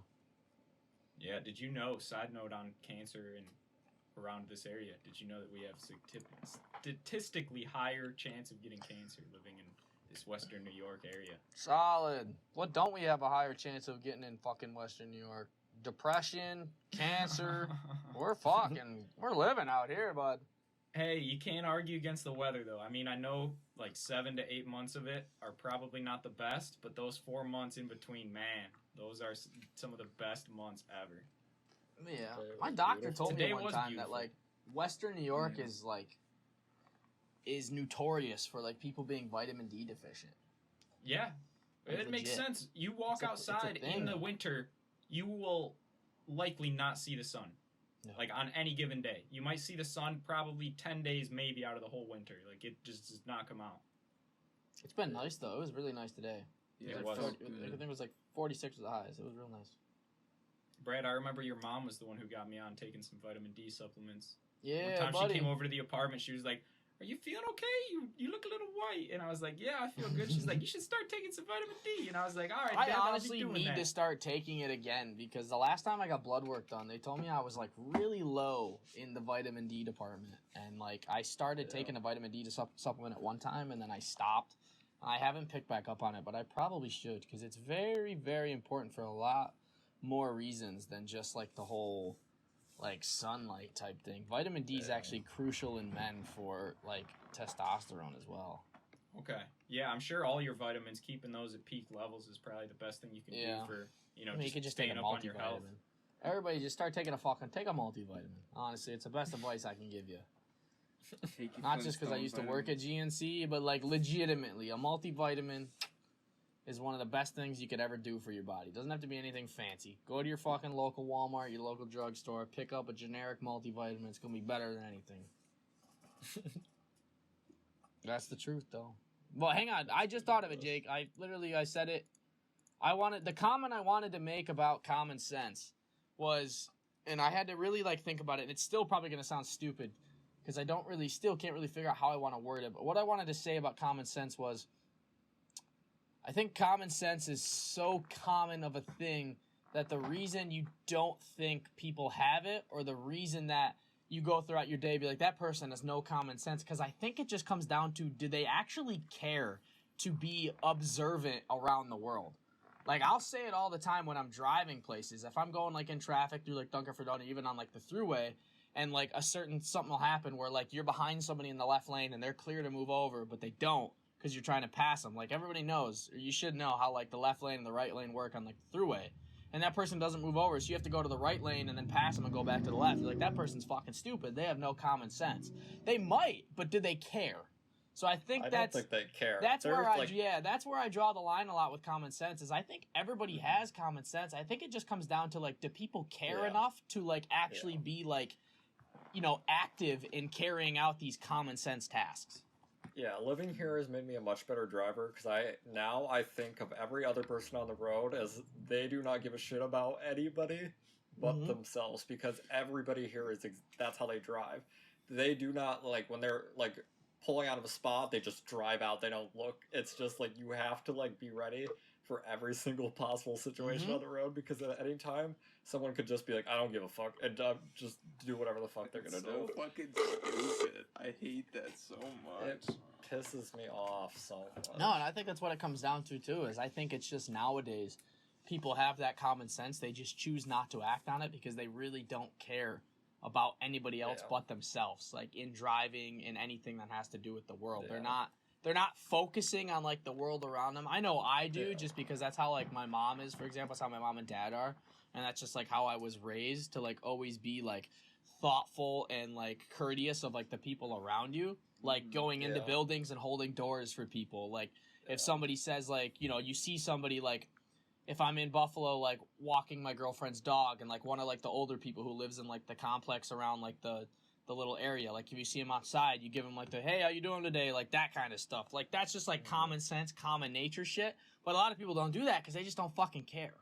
Yeah, and I think some of it does come down to, like, your mentality on it and whether or not you care, but also a certain aspect comes down to how much you're paying attention, because I know for a fact, I consider myself an attentive driver, someone who, if I do make a pass on the left lane, past a semi, you gotta wait to see the little headlights in the mirror. I learned that from driver's ed, and then you get over to let whoever else is behind you, if anyone, get over. And most of the time you stick to the right, unless there's someone on the shoulder or a cop pulled over, then you gotta get over. Give them room. You just kind of act on common sense. But then at the same time, I have situations where I'm focused on something else, like getting changed for the toll booth, and I almost smack into the back of a car. And Brad and Tristan prevent me from doing so. I know, I was like, shit! Yeah, I don't know who said stop, but someone was like, stop. The other one just screamed. It definitely was Tristan, because she was sitting right there. Yeah, I think that's you just a perfect screamed. example. Like, you have common sense because we've known you our whole lives. I've lived with you. Like, I know you have that common sense. I think a lot of the time it just really comes down to, what are you thinking about in the moment, and do you care enough? Yes. Yeah. I don't know. I personally think common sense I think it goes beyond, I think it kind of stretches farther than just, like, the regular, like, mentality of common sense. I think common sense, too, at least in my opinion, stretches to, like, just being, like, a decent human being. Like, things you should just do all the time as far as, like, what's right with humanity. Like I said, like, the whole, like, opening doors for people, just being, like, friendly to people, like, you may see, like, I kind of extend that to common sense, because that's just, like, common nature shit. That's just, like, shit you could do as a human being who's, like, not a fucking loser, piece of shit scumbag. But no, there's a lot of times where, like, people, like, I don't know. But then I'm going to I play feel devil's like- advocate too. So, well, I'm just going to say this real quick, and then you can go. I'm just going to play devil's advocate too. There's a lot of people out there that just can't process more than one thing at a time because they are just fucking stupid. Yeah, that's also Like, very I hate true. to say it. There's a lot of fucking stupid people in the world. I feel like right now it's gotten a lot worse because of COVID. I feel like a lot of people are on their kind of like every man for themselves kind of Yep. mentality, and like a lot of people don't like, especially like at grocery stores and stuff. They do not give a single fuck about anybody in that store but themselves. Yeah. Like, if you're in, like, I don't know, fucking Tops or Walmart or anything, like, people are just there to get their stuff and get out, and, like, they will burn path through everybody in their way to get away from people. And it has just made everybody so rude. And, like, even at restaurants and shit, people are just, like, really rude to people. Yeah, I think it just comes down to like the person, the individual. Like yeah, how 100%. it's just like how it is. It's funny too that you made that comment about like just like people in the grocery stores doing their thing, because I think we've been living, like for me personally, we've been living in COVID for so long now, and it's become like such like second nature, just like how we do things, that even though I'm used to like the whole mask thing, the whole social distancing thing, there's still times where I catch myself either maybe like standing too close to somebody or anything along that nature, and then like it'll click in the back of my head. I'll be like, oh shit, like maybe you should back up because maybe they're not like comfortable with me being this close, but like they're not gonna say anything about it. Like, because I mean, like I've had COVID, not like using that as an excuse, but like I've had it, and like I survived, and even though yes, it's like a serious threat, like it's just not something that I immediately like think about in my head. Like, am I 6 feet away from this person? Like if I'm, but it's something you always got to think about too. Like that whole courteous factor, like shit, maybe I'm too close to this person and they don't want to say anything, or like, oh, maybe I shouldn't have like, stuck my hand out to give somebody like a fist bump, and they only did it to be nice, but then they were like, holy shit, like I just touched somebody. See, like I run into that problem every single day I go out for a shoot, is do I shake their hand? exactly, you're like, fuck, what do you do? If they're, most of the time, honestly, we're around here, not a lot of people wear masks to begin with, and most of the people I interact with are not wearing masks, but I always wear one. So at the end of the day, like, they are ready to show me that they're.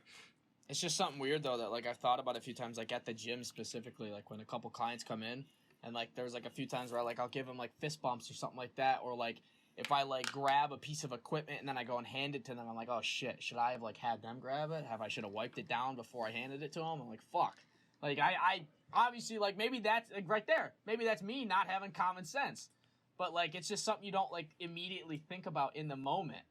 Yeah, I think this kind of comes down to a bit of like introverts versus extroverts, because like you're saying, like if you are standing too close to someone who is like they don't think twice about just like communicating their thoughts and feelings, like they're gonna probably tell you like, hey, you're a little too close, and you back up, or like oh, like they'll move out of the way, they'll be like, oh, sorry about that, and like move out of the way and just like communicate that. But then you have introverts who would kind of think that in their head and like kind of just not really speak their feelings because they just are not super, I don't want to say like confrontational, not that that's like a confrontation, but like conversative almost, where they don't start the conversation. They're never going to be like someone who's outgoing like that.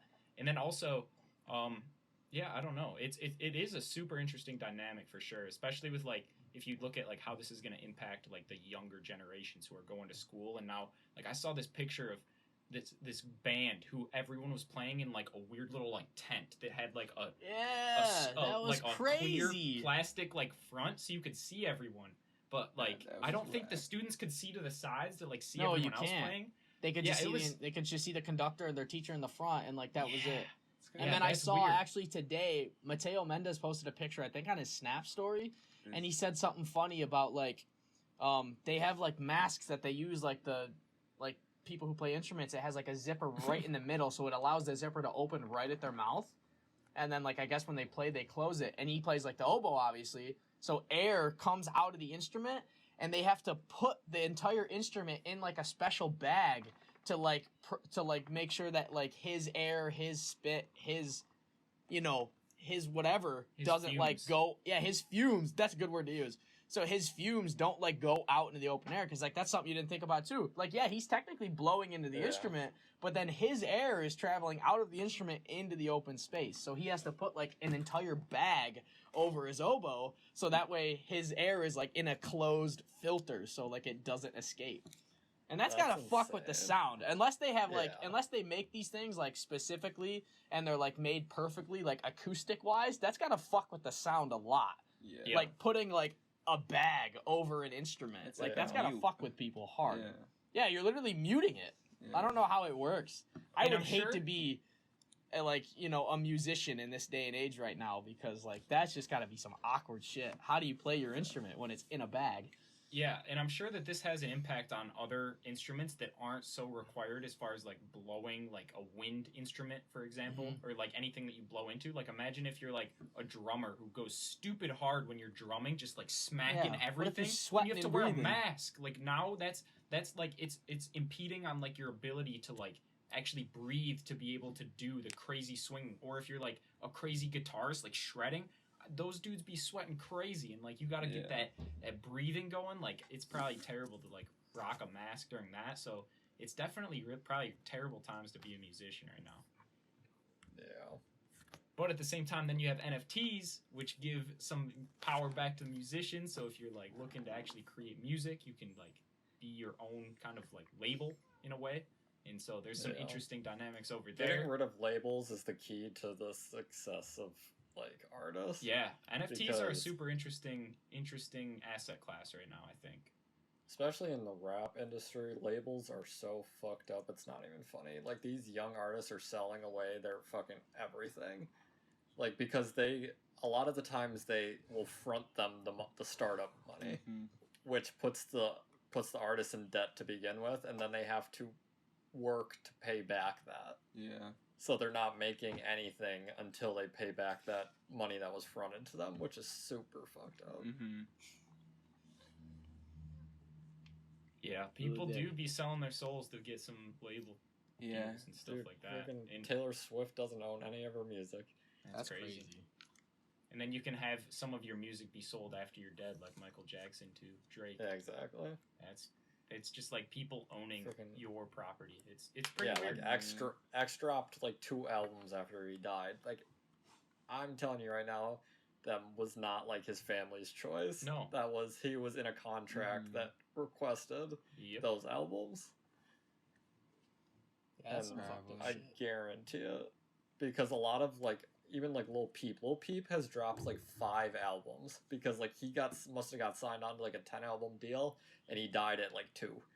So they have just been like taking every little snippet sound possible that they can get of him and turn into an album.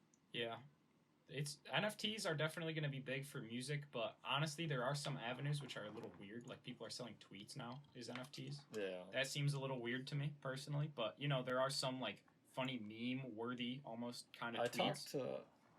I talked to Trent about a good use for it would be at like sports games, like a NFT like ticket. So like when you go to a game, they give you an NFT like that shows that you were there. And then if like it's a crazy Bills game, like you have like the digital version of that Mhm. ticket, Yeah, that'd be and cool. you can trade it like, and you can collect all like the Bills tickets from that season and stuff like that. Yeah, that's an interesting dynamic because then like it would kind of be like, yeah, if you were at like a super And you just get that free when you go to the game. So like, yeah. but it's only locked to that like one game. So like you had to have been at that game to have gotten that ticket. Yeah, that's super interesting. I didn't even think about that. There's probably a whole bunch of different use cases for NFTs that you could create. Yeah. That one's a good one. There's definitely a lot of cool ones. I that think are it has possible. potential, but there's gonna be like an oversaturation of the kind of NFT market. Like there's a lot of people selling artwork right now, and that's something I looked Yeah. into a little bit with my drawings. Is like Mhm. maybe creating NFTs for my drawings and then listing those and doing that. And you know, that's interesting, but at the same time, I think that goes to like show like how much you are like creating art and like what people are gonna pay for it. I don't know. It Yeah. seems You also lose it. Like that's the other thing is like you're technically selling away like the Mhm. right to the digital right though, right? Because like if I Yeah. make a drawing and I upload the picture of that drawing, Yeah, to, you have the physical, but you couldn't put. I don't think. See, that's where I don't know how it works yet. I haven't done enough research to understand Yeah. if you have a physical. Because I saw some. I don't know if it was clickbait or if it was real. So do your due diligence with this one. But I saw videos on TikTok of them burning like Banksy artwork pieces and then putting them into NFTs. So getting rid of the physical to create the digital. Okay. Yeah, that's really weird. But at the same time, I would imagine, anyway, that some of these Banksy pieces that have been burned have also exist already on some sort of website or some sort of, art gallery, digital. See, that's the other thing is, like, how do you stop other people from just taking that piece of art? Like, yeah, you own the rights to it, but, like, if you put it out, it's pretty easy to screen grab something and then all of a sudden, oh, look, I have it now, too. Yeah. And that's why I think, like, what is the point of, like, buying NFTs? As far as artwork like, at the end of the day, it's like a JPEG. Like, you're buying and selling JPEGs. And that's why I think it's, like, it is gonna be an oversaturated market, because I think a lot of the, like, artwork, whether it be digital or whatever, being sold right now is not really kind of deserving of the price it gets, because I've seen some people selling things for like a couple hundred Ethereum that are like, some pretty cool edited images that probably took a couple hours, but like, I don't know how much like value that has. And I'm obviously, if like there's a backstory behind the creator and the artist, and then they die or something, and like those only exist in that medium, you can trade those and they'll probably go up in value. But like, I don't know how much that applies to like the general everyday Joe like me making art. Yeah, I think that once again we're at a lot of these really cool ideas with like crypto and stuff like that are like really, really cool, but the infrastructure isn't there yet. Like it's lagging behind. Like in order for like all these things to be really successful, an actual like infrastructure has to be built in and put in place, and there's just not enough like mainstream like adaptation of it yet. So like the infrastructure isn't there for a lot of things. So like with NFTs, like I said, like they're pretty much just JPEGs. You can steal them pretty easily. Yeah. Like unless you have some system that built into the like internet that will only let you have that image and have complete rights to that, because that's when it would actually be real, is when you are the only person who has the ability to post something that you made on the internet in like that NFT form. Yeah. True. This reminds me of, you guys were discussing Dr. Seuss and his little controversial stunt there on his one book the other week. Yeah, that was. I will definitely say that was probably some racial discrimination going on there. But oh yeah, without a doubt. Yeah. Did you know some of Dr. Seuss's backstory? He was actually, before he was an author making his own books, he worked for some different like newspaper outlets, and he was their cartoonist, and he made some very, very racist like advertisements in these newspapers. You can find them online. And yeah, but what I was gonna say, the cool thing about some of this is he also had some what they call his midnight paintings, which was coming from a time in his life where he was like very depressed and more secluded and not really seeming like his normal self per se. And these midnight paintings are very unique, and they're really crazy looking, some of them. And I actually just got one printed on a canvas that I'm shipping to my house because I liked it so much. It's called Stag at Eve, if you want to look it up. But if you just look up Dr. Seuss's midnight paintings, he's got some pretty abstract art, and it looks like, you can tell it's Dr. Seuss because his characters do have similar features, like the eyes and the weird like caricatures and the poses and that sort of stuff. But it's a really interesting take on his usual styles, and some of them don't really look like traditional Dr. Seuss. Like there's some messier ones, some different mediums that he uses for some, but I really am a big fan of his midnight paintings. And just staying on this topic, I think that you should be able to separate, in general, this just goes to anything, separate someone's good from their bad. So like, for instance, this is an extreme example, but like Hitler, people say he was the worst person of all time. He did. No. I am not even talking. You have to be able to separate the good from the bad. We took a turn for the worst. He made good artwork. Look at some of Adolf Hitler's artwork. It was good artwork. It looks beautiful. But he's a terrible person because of his bad flaws. And I'm not saying that we should like characterize. I see what I get what you're saying. I do. Yeah. You should I just think you should be able to separate the good from the bad and be able to applaud someone for one thing, but then give them hell for whatever else is terrible. Yeah, it's really hard though, because like by taking away the artist, the art also gets harmed at the same time. Like those two things are like connected to each other. Which one is it, Jake? Just I feel, especially like with movie stars and stuff like that. Yeah, so it's Stag at Eve. It's like STAG at Eve. Stag at, not stag it. It should come up Stag now. Eve. Just look up image. You click on images. It's that one right there. Yeah, any of those ones really. That one? That one? No, one? the images. Those are ads. This one. Yeah. Oh. Yeah, I mean, like, I could look at that and be like, oh, that's Dr. Seuss. You could just see how the animal looks. But it's a lot different than his traditional artwork because there's a lot of lack of color and it's a very unique landscape. And I don't know, I just enjoy the look of it. It's a lot different than his usual style. Landscapes. No, 100%. Yeah, that was cool. Mr. Seuss. Yeah, no, I mean Dr. Seuss freaking. What is he a doctor whatever. I'm not sure. That's a good. I don't That's know a if he's great actually a question. doctor. That's a fun fact and a half. If you could be like, do you know what Dr. Seuss is actually a doctor in? Watch it be something wild. Dude, you guys also have to watch that. So he's not Allen actually versus a Pharaoh doctor. documentary What about Woody Allen. Okay. That shit's crazy. He added the doctor to his name because his father always wanted him to practice medicine. He only has a bachelor's or had a bachelor's. He did not earn a doctorate. So he's a fake doctor and he's racist. But he's probably one of the most widely accepted fake doctors. Like, who is questioned? Have you ever heard anyone question his doctor, like, pronounce him and be like, he's not a doctor? Like, I've heard people question if Dr. Phil was a doctor, but he's actually a doctor. well, I would imagine he goes on live television and gives people life advice. Yeah, like, I mean, he's you gotta can just be. hop on television and be like, I'm Dr. Phil!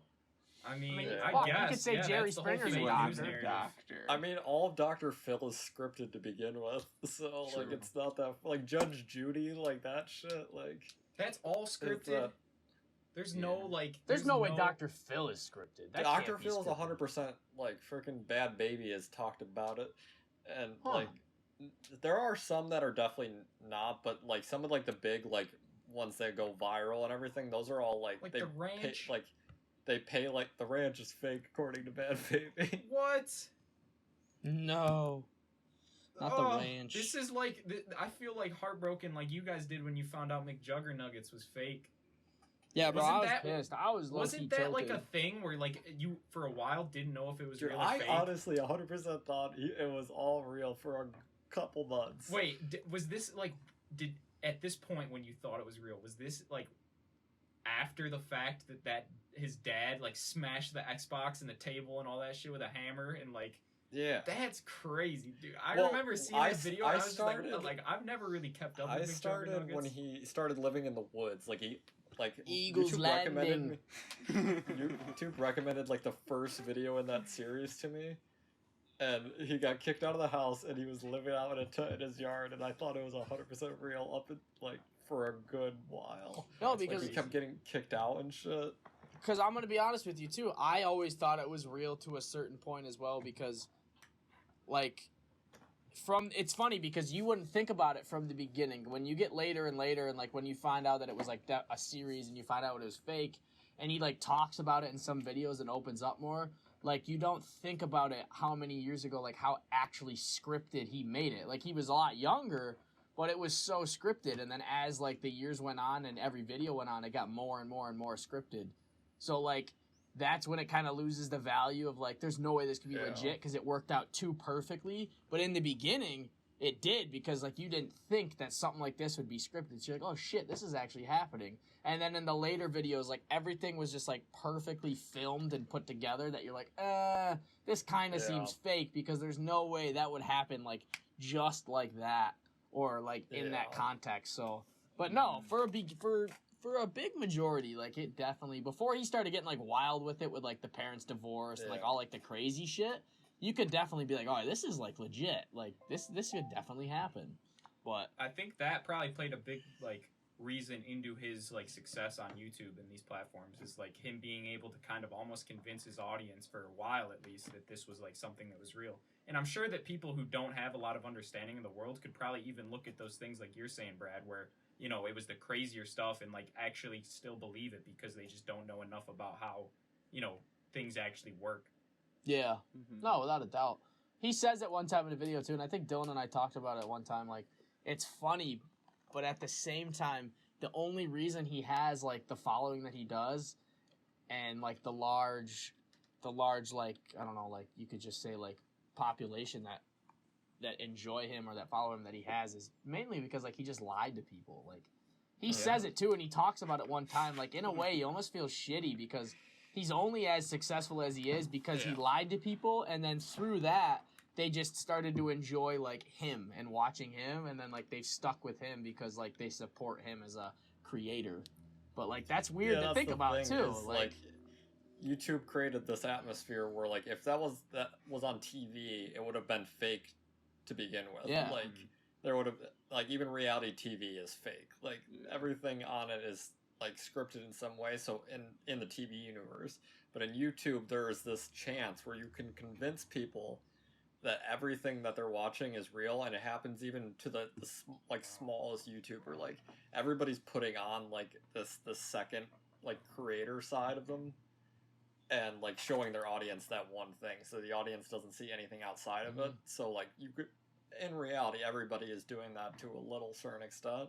He just did it at the scale of like my entire life is this hellhole. And yeah, I think like what he did was really smart because obviously he created like almost a series out of, you know, fake like drama, and he gave people something to actually tune into that they thought that they cared about because it was, you know, some pretty outlandish stuff that was going on that they aren't really like used to seeing. And so it's like good for, you know, people to actually see it, some of these like extreme cases of, you know, whatever it be, all the stuff going on in the McJuggernuggets world. But while we're on the topic of like TV shows and scriptedness, I wonder how the experience was for Cody on Forged in Fire or Forged in Steel or that I think it's Forged in Fire. Show. Forged in Fire.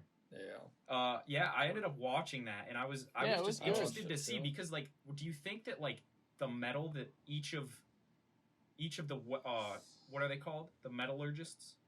But I don't know, like the what is what the they started blacksmiths. with. I like that one. I'll use that one. The what each of the blacksmiths like worked with and everything, because like obviously the one dude I think Cody's like split apart the one time, but this other dude had like mad problems with his splitting when he was putting it in the press or whatever.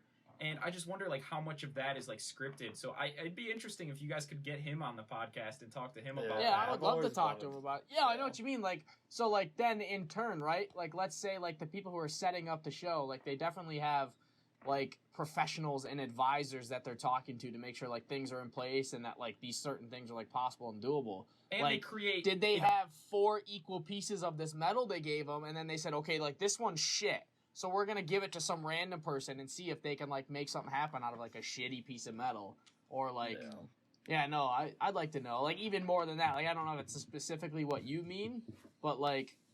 Yeah, like what did the, you know what I mean? Like, okay, we're going to have you split your metal, but it's going to work out because, like, we're going to pretend like you have 10 minutes left, but we're going to give you more time. Like, you just got to fake it for the camera. Like, it'd be interesting to know.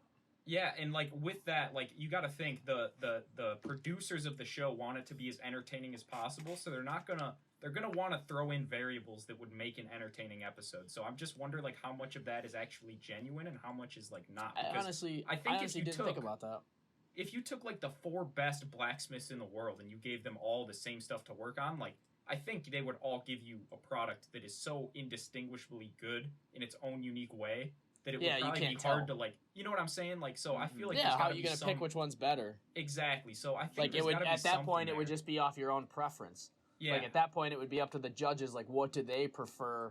And like what style and what kind of things do they prefer in their own opinion, as opposed to like which one is like physically better. Or like more like, you know what I mean? I don't know what the word would be. Like which one is more I don't know. Personalized to their liking almost. Because like that's something I ask myself on food like shows when I watch them. Like both things, the judges are like both were so good. Like on the finals, they're like both were delicious, but you know this one was a little better, and then they just talk about it. But sometimes I'm thinking like how much of that was influenced by you just liking that dish more than the other one. Or like, what if you like the person more than the other one? What if exactly. There's what so if many you think like, oh, that guy has a nice beard, so I'm gonna say his souffle is better. Like, you know what I mean? Like shit like that. Like how everything, you know, humans are flawed in their own right. So like how much of that is like human error when you come into like trying to figure out when you're like doing like I don't know. That's weird to think about. That's why we need computers, because computers don't lie. They have fucking TARS. What's your honesty setting? Set TARS to 100% honesty. Fucking shout out Interstellar. I'm gonna mention that movie. I'm gonna literally bring that movie up. 99% honest. I'm gonna bring that movie up in every single podcast for the rest of the existence. I'm gonna find a way to draw it in. Interstellar's lit. Yo, real quick though, I want to shout out Cody. Thank you for providing a good episode. I know it didn't turn out good, but that Shout was a out fun to episode Cody. to watch. And super I interesting. got upset at it. Yeah. What, Congrats on the show also. His Yeah, Instagram is, what is it, Nice Axe Brewster? Yes, sir. Yeah, I think it's go check #Brewster. Yes, go check out Nice Axe _Brewster. Oh, Nice Axe Brewster. Yeah, whatever it was. Jake said it. Check that out on Instagram. Probably has a Facebook page too, I would assume. Yeah, I think it's just Nice Axe Forge on pretty much everything else. Just go look up Cody Brewster. Hell yeah. Kodee. Kodee. He's been popping off because I saw he posted on Facebook the one day that he's not taking any more custom orders because he has too many. That's awesome. That's huge. I remember gaming really good. back in the day with Cody back in Halo 5. We were on a team for a little bit. It was hella fun. I spelled his name wrong. It's Kodie. That's what I meant. The one day, I have offered it to him in the past about us doing shout outs for him, so we might as well just start doing it. Might as well. And throw it in our log list of plugs. We out here to shout the boys out. But yeah, that Always. would create a super interesting episode if you could have him on, because I mean, obviously there's a lot going on behind the scenes of actually creating the knives and different blades that he makes, and it'd be kind of cool to like hear it firsthand and all that. Because it was really cool to talk to Noah because he had he got to see the background of like the show that he was on. Yeah, so talking to Cody would be cool too. Hell yeah. I'm brown for that. Episode like 14. Yeah, that's one that I have listened to, I think, twice. That's one of the few I've listened to more than once. It was super insightful and interesting to hear about. Yeah, I was way back yonder. We got a good catalog of COVID. You do. Some fucking You got to good keep talks. expanding the audience, though, because everyone's got a different Yeah. opinion and perspective on stuff, and it's super interesting to hear different dynamics and different aspects of this whole socially distant world that we're now living in. We need to get Liam. That would be a great episode. God. I want Liam. We need to put it. Talking That's an about a few R-rated conspiracies. disclaimer at the beginning. It'd be full of conspiracies and just great perspectives. I would fuck with that heavy. That'd be an amazing cast, though. I have to. Also, I have to just say. I would even- love it. Even more of like some of the boys, like Andrew, and I know Andrew's a little more timid, but like if you could pop Andrew on for a couple minutes or something, maybe that'd be cool. Or like even like Justin, you know. I think we need to get Justin on here. Hell yeah, Justin's hilarious. I love him. Juicy. We need to get Juicy on. Get the juicy baby on here. He could talk to you about the natural gas lifestyle, Yeah. reading meters, bro. I've heard a lot on like the side note on meter readers real quick. I've heard a little bit on like crime, like true real life crime like documentaries and podcasts. A lot of the people who find like the remains of like dead people that were thrown like in the woods and like are meter missing readers? are meter readers. Swear to God, I've heard it like 3 different ones that I've listened to with Tristan. I love dude. listening to them. Those But yeah, it's blue- really crazy because those blue fucking go ahead. wells out in the fucking woods. They're everywhere, man. yeah, they are, and obviously you're trucking through some pretty, pretty heavy brush and pretty thick stuff, and to get to them. So it's definitely. That's I mean, wild. God forbid Justin ever runs up on like some dead person, but it'd be. That's just an interesting little thing I've realized from listening to some true life crime stuff with my girlfriend Tristan. Shout out Tristan.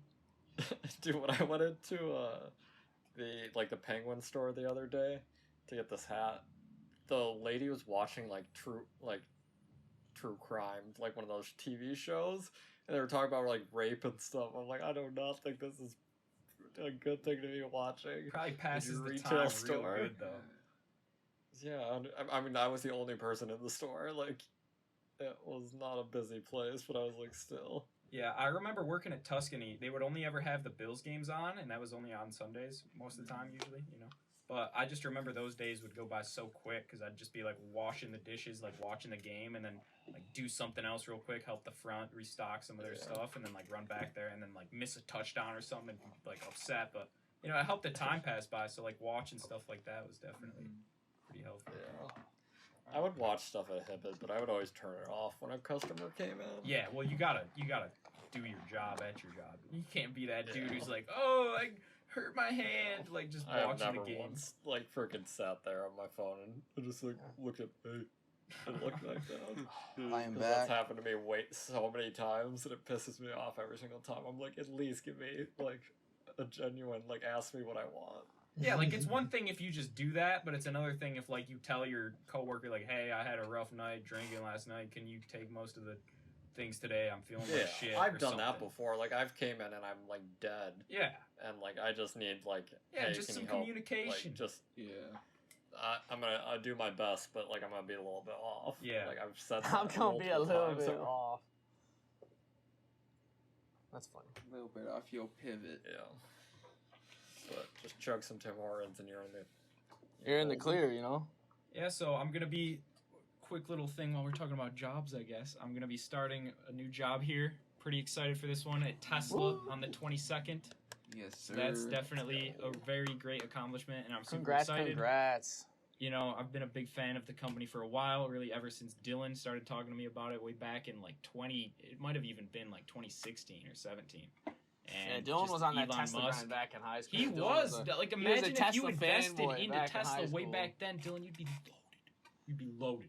Yeah, Dylan, if you had the ability to invest in Tesla back when we were in high school and you were like hopping on the train, Loaded. Should have just not went to college. Dylan would've just You not could went have, to if college. you used the loans from college to invest into Tesla, you would be able to pay them off and maybe buy a house right now. Is that you would legal? be- I don't know about student loans, but you can. Yes, you can take out a loan regular and loans, invest. yeah, okay. I thought Yeah, you you meant could- student loans. I But was then like, you is that run the risk of legal? getting margin called, and that is the worst thing that can happen because then you owe the bank money that you ain't got. So Yeah. it's very risky. Do not play with margin. Do not play with loans if you're not an Yeah. expert on investing. I That's don't like think I'm when going to she be says- doing it anytime When she soon. says go deeper, but you all the way in. I don't have Yeah, the no, facilities no. for Never that. go big all the man. way Invest in. anything that I do not have. I don't have the facilities for that big man. I don't have the facilities for that, big man. Yeah, but anyway, getting back to the job, I'm definitely super excited to be a part of what I consider the most like innovative company of our time, and Hell yeah. I'm gonna be working on kind of the autopilot full self-driving functionality, labeling the data that goes into their algorithm and their neural Oh, network God. to kind of make predictions that the human driver would make. Outlining different things, just giving the algorithm more basically information to work off of the images and videos that it collects for actually driving the car. Did they give you any information on like where you're gonna be at in the Tesla plant? Yeah, so I think they said, I want to say it was the west side of the Gigafactory in Buffalo, and they said that I could park really anywhere that's not a restricted spot. And the cool thing is the dress code, which I kind of had a feeling it would be like this because I just actually got done a few months ago reading 0 to 1 by Peter Thiel, and he talked about like the atmosphere of actually working with the dream team that was behind PayPal back in the day, which Yeah. Elon Musk was actually the co-founder of. And Oh, shit. I he didn't was know. talking about how they all kind of were big, huge proponents for like a weird reason. Like if you look at everyone in the group, just like standardized, like what stands out, they all are like jeans and a t-shirt. They do not like get real dressed up, and like that's Yeah. what I've been rocking my whole life is jeans and a t-shirt. So They like gotta I'm not get gonna dressed have up to think.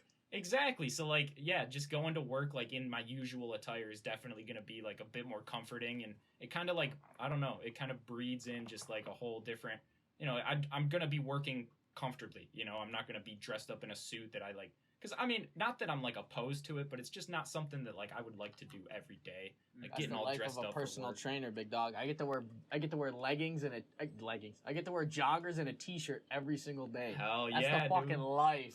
Yes, I wear sir. dress pants, dress shoes. Yeah, and Dylan gets a fancy, dress shirt. fancy. Yeah, but that's like, it's different, because like that's like, you gotta look That's good cool, for the though. houses. And they because literally look told good. you that? I dress for every house. Like if the house was like $1 million, That's like good. I would just rather like show up looking professional. Oh, Yeah. 100%. Well, you in the real estate business, so you gotta Yeah, look Yeah, like. there's gotta a lot of look dollars fancy being thrown out. around. Yeah, Yeah, you're not there's a going to be lot of selling dollars like a being thrown around. multi-million-dollar house wearing jeans and a t-shirt. Like, there's definitely a setting exactly. for that. Obviously, I'm not going to be like the front runner, like the person who you see Yeah. working at Tesla. I'm like more of a behind-the-scenes guy, Yeah, but not that's doing the dope heavy as hell. lifting. I would much rather that be the situation. Yeah, but But in they the straight up email told that I you got, that, Jake? They No, straight up in the told you, email- like, jeans t-shirt? what's that? They straight up told you, just like jeans t-shirt, just come on in? Yeah, so in the email that I What got the about fuck? like what to expect for like the first couple days, the first week, whatever, they literally said the dress code is casual, and then in parentheses jeans and a t-shirt. Like, Yeah, buddy. so they were like crystal clear, and that's like, you know, that's pretty much what I rock. I mean, if it's the summer, maybe I'll play around with shorts, but like, Dude, Yeah. that's fucking. and Tristan They always hire- asks are me you- like are you how I'm hired wearing full-time? pants. Like, is it Yeah. a full-time position? Yep, yeah, it's That's full time. I'm gonna be working 40 hours a week plus overtime if needed. Wow. Gonna be pretty cool. 9 to 5:30, I believe, because I get a half hour for lunch. Gonna be eating all around the Blaisdell area, probably eating some Blaisdell pizzas. Ooh, Yeah, buddy. Yes, sir. That's awesome. Yeah. you're a lucky duck. Yes, sir. It's I just south of worked there Blaisdell. just to do that. I think I'm like 2 or 3 minutes outside of Yeah, Blaisdell, so you're I'm like pretty real close. Yeah, Because what road is it on? It's on like. I think it's on 20. Yeah, it is. It is on 20. That's dope. Dude, Jake, do you remember when we got stranded In Buffalo for like, what was it, like The 8 or 10 snowstorm. hours? I Yeah, remember my you mom- guys texting us about I that. remember. It was Like, crazy. yo. They closed every route south from Buffalo for like probably a couple hundred miles, like east to west. Like every route that went There south, was no way you to get out of couldn't Buffalo. use it. You could not use it You guys were fucking stranded. unless out we there. went to like the middle of New York, like out to like the Finger Lakes. Maybe we could find Yeah. a route, but we were not doing that. We were like stranded. Didn't we go to like a Tim Hortons gas station or something? Yeah, we went to some gas station. We waited for like 2 hours. And I remember just- there was hella people gathered around the TV, and we were all like a community. Like there was some woman who gave me like a water bottle. There was a woman waiting on the side of the road handing out water bottles. Like it was Yeah, it awesome was to see like people come together. DEFCON situation. Yeah, dude, Buffalo people. Honestly, it was awesome. Oh I my enjoyed that. God. I've never seen the community come together in such a short span of Dude, time. it was just like- amazing. just to make it through the stuff. It was truly amazing to be a small part of that. Like just like experience it. That's fucking crazy. Yeah, it definitely wasn't fun, but it was cool to be a Oh, part of. 100%. It was a very unique situation, and The one that best part of it was when we were like, we thought we found the hottest route out, and then we're just listening to the radio, and they're like, there's some woman calling from that exact road saying Yep. that she's been there for like 2 hours. Yeah, and we like Oh. just got on the intersection, and I think Dylan like skirted so that we didn't have to wait, like trying to move forward forever on this fucking route. Yeah, that dude, was we a fun. we were on the time. thruway for like we had to get off the thruway because we were gonna be stuck on the thruway for like 4 hours, and we were gonna run out of gas if we just sat there for that long. So we had to get to a point where we could get off the thruway, and we made it back into Buffalo. Oh, that was That's so definitely. scary. What did you guys go out there for again? What the fuck? We There just was went to the something Went mall. to the fucking mall. Yeah. It was something Back when dumb. I malls remember. were popping, bro. Remember the malls? That was crazy. Yeah, it definitely was not worth the Remember mall the trip. malls. Nope. But the experience, you could definitely argue was, like, even though the 100%. short, like in the moment, it was not. But in like now, like I'm glad Yeah, that we happened. survived, but we made it home Exactly. perfectly fine. It's like one of those risky things where, like, in the moment, you're like sketched out and you're like, holy shit, like this is terrible. But like looking back on it, you're like, I'm glad that this is like a moment that I can recall. Yeah. I lived through That's that. fucking wild, though. Even though I mean, I'm not trying to say that that was the craziest thing ever, but it was pretty wild. Fucking the blizzard of 2016, 17. Yeah, whatever it was. I think we were in college, maybe not. Yeah, we were definitely in college. It was like It's probably 2017, I think. Yeah, maybe the summer or the winter of 2016, like right at the end there. That's fucking. No, because we would have been in high school at that point. Or no, never mind. We would not have. We would have just graduated. And then freshman year of college. It was winter of 16 Maybe. or 17. It's a possibility. Yeah, it was one of them too. That's fucking hilarious. It was a though, wild one, though. honestly. I think when we left, like the weather wasn't even that bad. It just took a turn for the worst. I almost Yeah. want to say I was gonna go with you guys too. Cause I remember you Shit, asking okay. if anybody wanted to go to the mall. Yeah. It's a possibility. You could have been there and I just know. experienced it. I would have found us a way out of that bitch. I would have picked that fucking car up and started walking. I didn't get stranded out there. I would have. I I don't would have think been Dude, we would've bugging. drove been down like successful. some crazy side streets. I would've 'cause been we were bugging. just like, it looked like it could be a possible way out, and then Yup. we would just end up in like these dead ends where we'd have to like drive through like Yeah. 3 feet of snow. Yeah, we were straight navigating on Google Maps, like just trying to find like any potential south routes, and then we would get in like some weird nooks and crannies of the Buffalo neighborhood.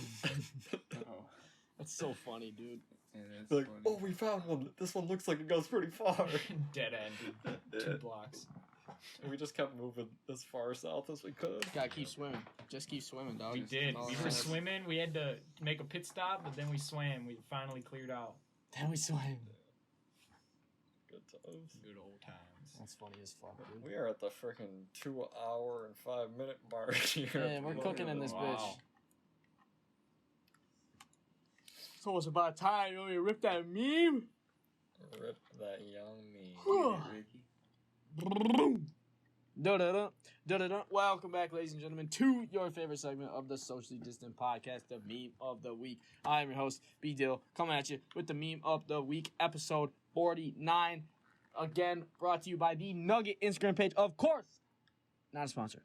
I'm not gonna lie to you. I've said it a couple weeks before. I'm gonna say it again. The memes were kind of dry. There wasn't really any ones where I was like, "Yo, this is great. This is good." But just to stick with the whole news that we got going on with the royal family over there and our queen getting real aggressive and racist. I thought this one was funny. We got a picture of the queen sitting in a car, and she's got a pistol in her hand, a silence pistol. When you spend, I don't know what they're Pounds. technically pounds. When you spend 32 million pounds on your grandson's wedding, and his wife starts bitching about you to Oprah, so the queen's got that gun, she ready to go pop a cap in somebody's ass.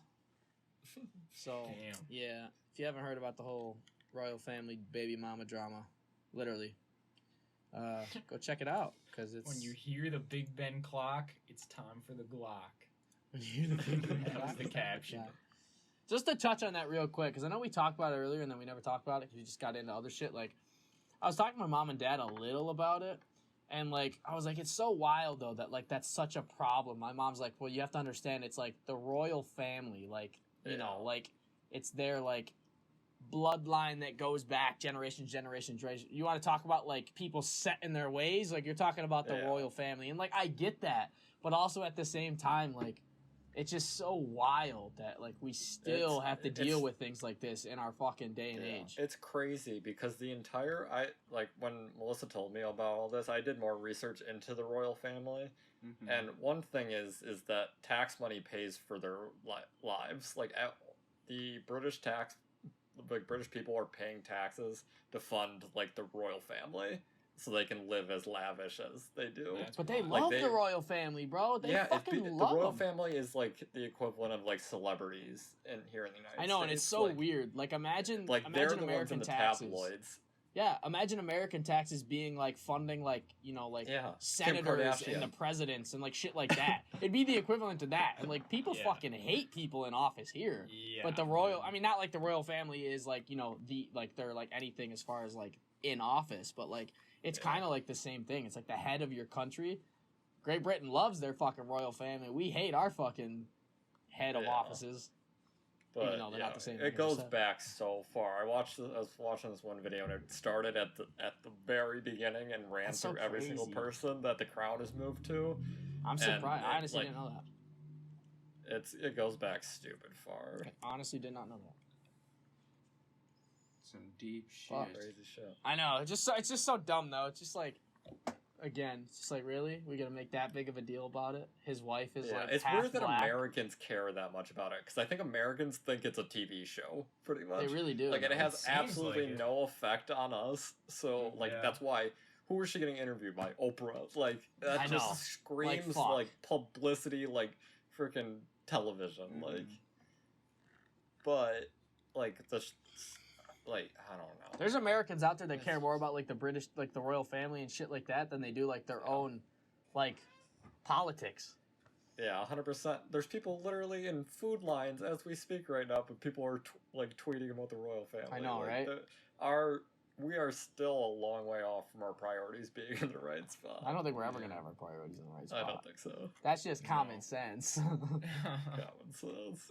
Yo, before we finish off this cast real quick, I want to You got a shout out? I don't have a shout out. I was just going to ask a question to Trent and Dylan mostly. Brad, you can pitch in if you want, but I know you're not looking No. too much into the stocks. I don't want to. All right, we'll leave you this one out. Real quick, what are 2 stocks?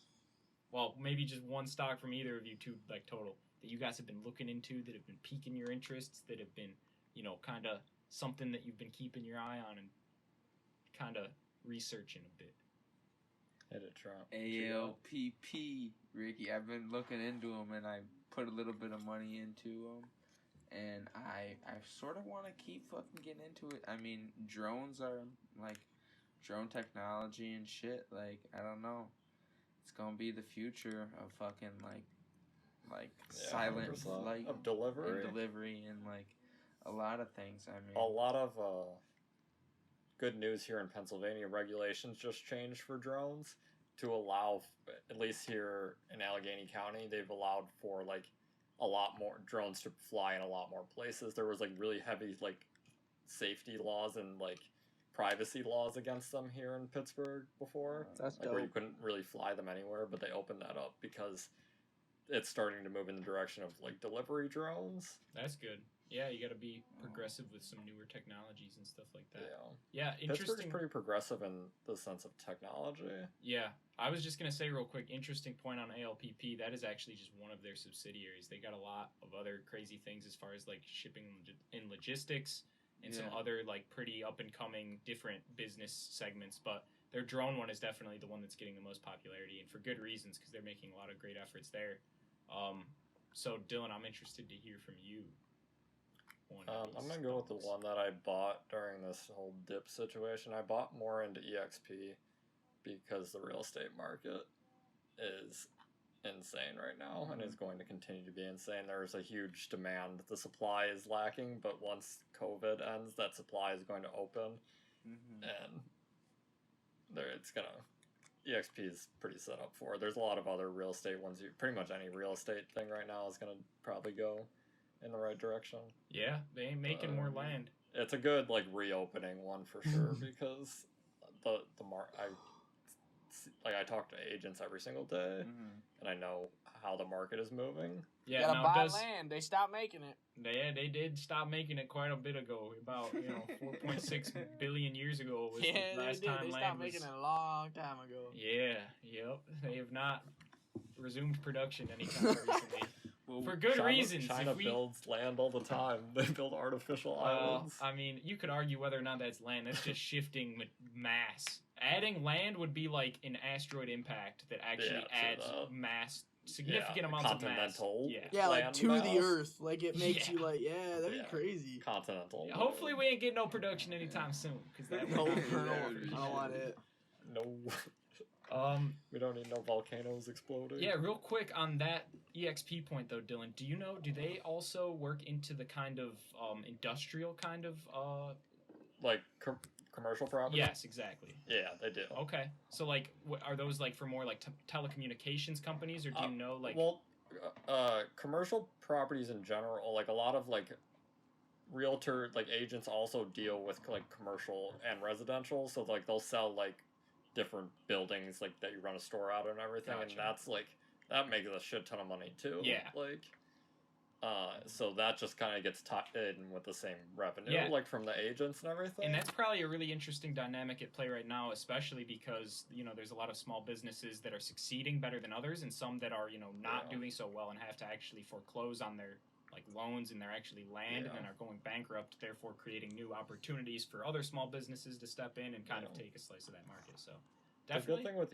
EXP is it requires no actual physical locations for the agents because it's just a pretty much a service on the internet for these people. Okay. So like you don't need like a brokerage office because the brokerage is like this big online network thing. Gotcha. So like it removed the need to have like these like real estate brokerage offices like in each individual town, because then you can just take into the individual person's house, that's their office, and they go and do the same exact thing that someone who would work at a brokerage office would do. So you remove the need for that, and that's why they're expanding into like every other country, because they don't need to put up physical locations or anything to run these offices. That's pretty interesting. Because it's going straight to the actual like worker instead of going like through like a whole system. They're kind of replacing part of the supply chain almost, if you want to consider it a supply chain of the housing market into software, which is like creating newer. They're definitely like speeding it up really quickly. Yeah, they're improving, making because the efficiencies. real estate market is kind of slow to begin with. 100%, yeah, and that's There's gonna like be 10 something. people you have to go through to buy a house. Yeah, that's gonna be something that's probably gonna continue. You know, software's eating most of the world right now in many different aspects. Real quick though, while we're on this topic of like individual stocks and while like interesting ones to note, I was gonna mention Gore's Holdings, who are merging with Matterhorn, the company that Dylan works with some of their equipment. And what is it? It's Matterhorn. Matterport. Matterport. Matterhorn. Matterhorn Yeah, is Matterport. something. What is Matterhorn? That's like a mountain, I'm pretty sure. Is it? The Okay, The there's. Matterhorn. I got my fun facts mixed up right there, but Matterport is some equipment that Dylan is quite familiar with. It's like 3D projections of houses based on pictures, and it's some pretty impressive technology I've been looking into a little bit. But it's a SPAC, and those have been hit pretty hard as of the whole macro environment shift out of high growth and all of that sort of stuff, especially after the Lucid Motors SPAC kind of flumped for the retail consumer, and you know the big boy hedge funds made a shitload of money again off of the retail consumer. So it's pretty terrible there. But anyway, SPACs have been oversold for a little bit here, and that's definitely one that I've been investing a little bit into, just because their technology seems pretty game changing for the real estate market. Yeah, for sure. It's really cool. They're really cool. I try to sell them to everybody because I really like looking at them, and they go over really well. Honestly, like in like COVID market, I feel like it's the best thing because people can't go to a physical open house, and like that is the closest thing you can put VR goggles on and walk around in it. That's awesome. I didn't know That's that. crazy. You know, I knew that they made like 3D tours, but the fact that you can actually set yourself in the space in like a and you can look around and everything. yeah, that's pretty crazy. that is awesome. That's sweet. different. That's badass. They're weird because you have to put the camera, like move it every 3 feet. It's because it has to get all the data points of the entire room. Yeah, that's gonna be a pain in the fucking ass. It take a little bit to do. Yeah, especially if you're mapping out like a mansion, like a Beverly Hills, like multi-million-dollar fucking nice ass place. Yeah. Big houses definitely take That a would while, take especially you, if they have stairs, because you have to take it up every 3 stairs. Oh my god, yeah. Like a 5-layer house, like just Yeah, not a great time. nope. But definitely a cool company. I need to invest in it. I freaking put it in my watch list and I forgot about it, but it's gonna happen. Well, hey, it's a good thing you didn't, because like I said, over the short term they have been hit pretty hard. But that's why I've been investing a little more here and there. But there's a lot of great companies at a lot of great prices right now. That's what my take on it. Hell yeah. True. Well, this has been a really great podcast. Yeah, we hit some I good agree. shit this one. Shout outs to Mr. Lugen for joining us for episode 49. Interesting investing on YouTube and cartoonclothing.com. Got any other things you want to plug here?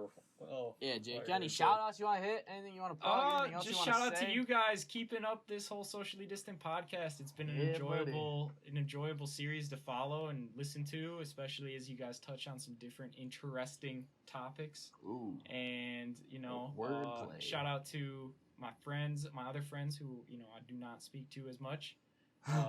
Justin, Andrew, Jackson, love you guys, and as well as my other friends who I don't even really think about all that often, like my friends from back at my college and all that sort of stuff. Love you guys too. And then also just my family and Tristan, I love you. And God, thank God, you. shout out to Instilling God. the power within me to be who I can be, because it's so great. And life is enjoyable. It's looking up. Glad to be here. Love you guys. Peace, love, positivity. Peace, love, positivity. Thank you very much, Mr. Lugen. Hell yeah. Yes. Thanks, brother. Episode 49. We'll be back next week for episode 50. You 80. know where to find us. Yeah. Thanks for listening. Later. Peace. Chowder. Boom. Signing off.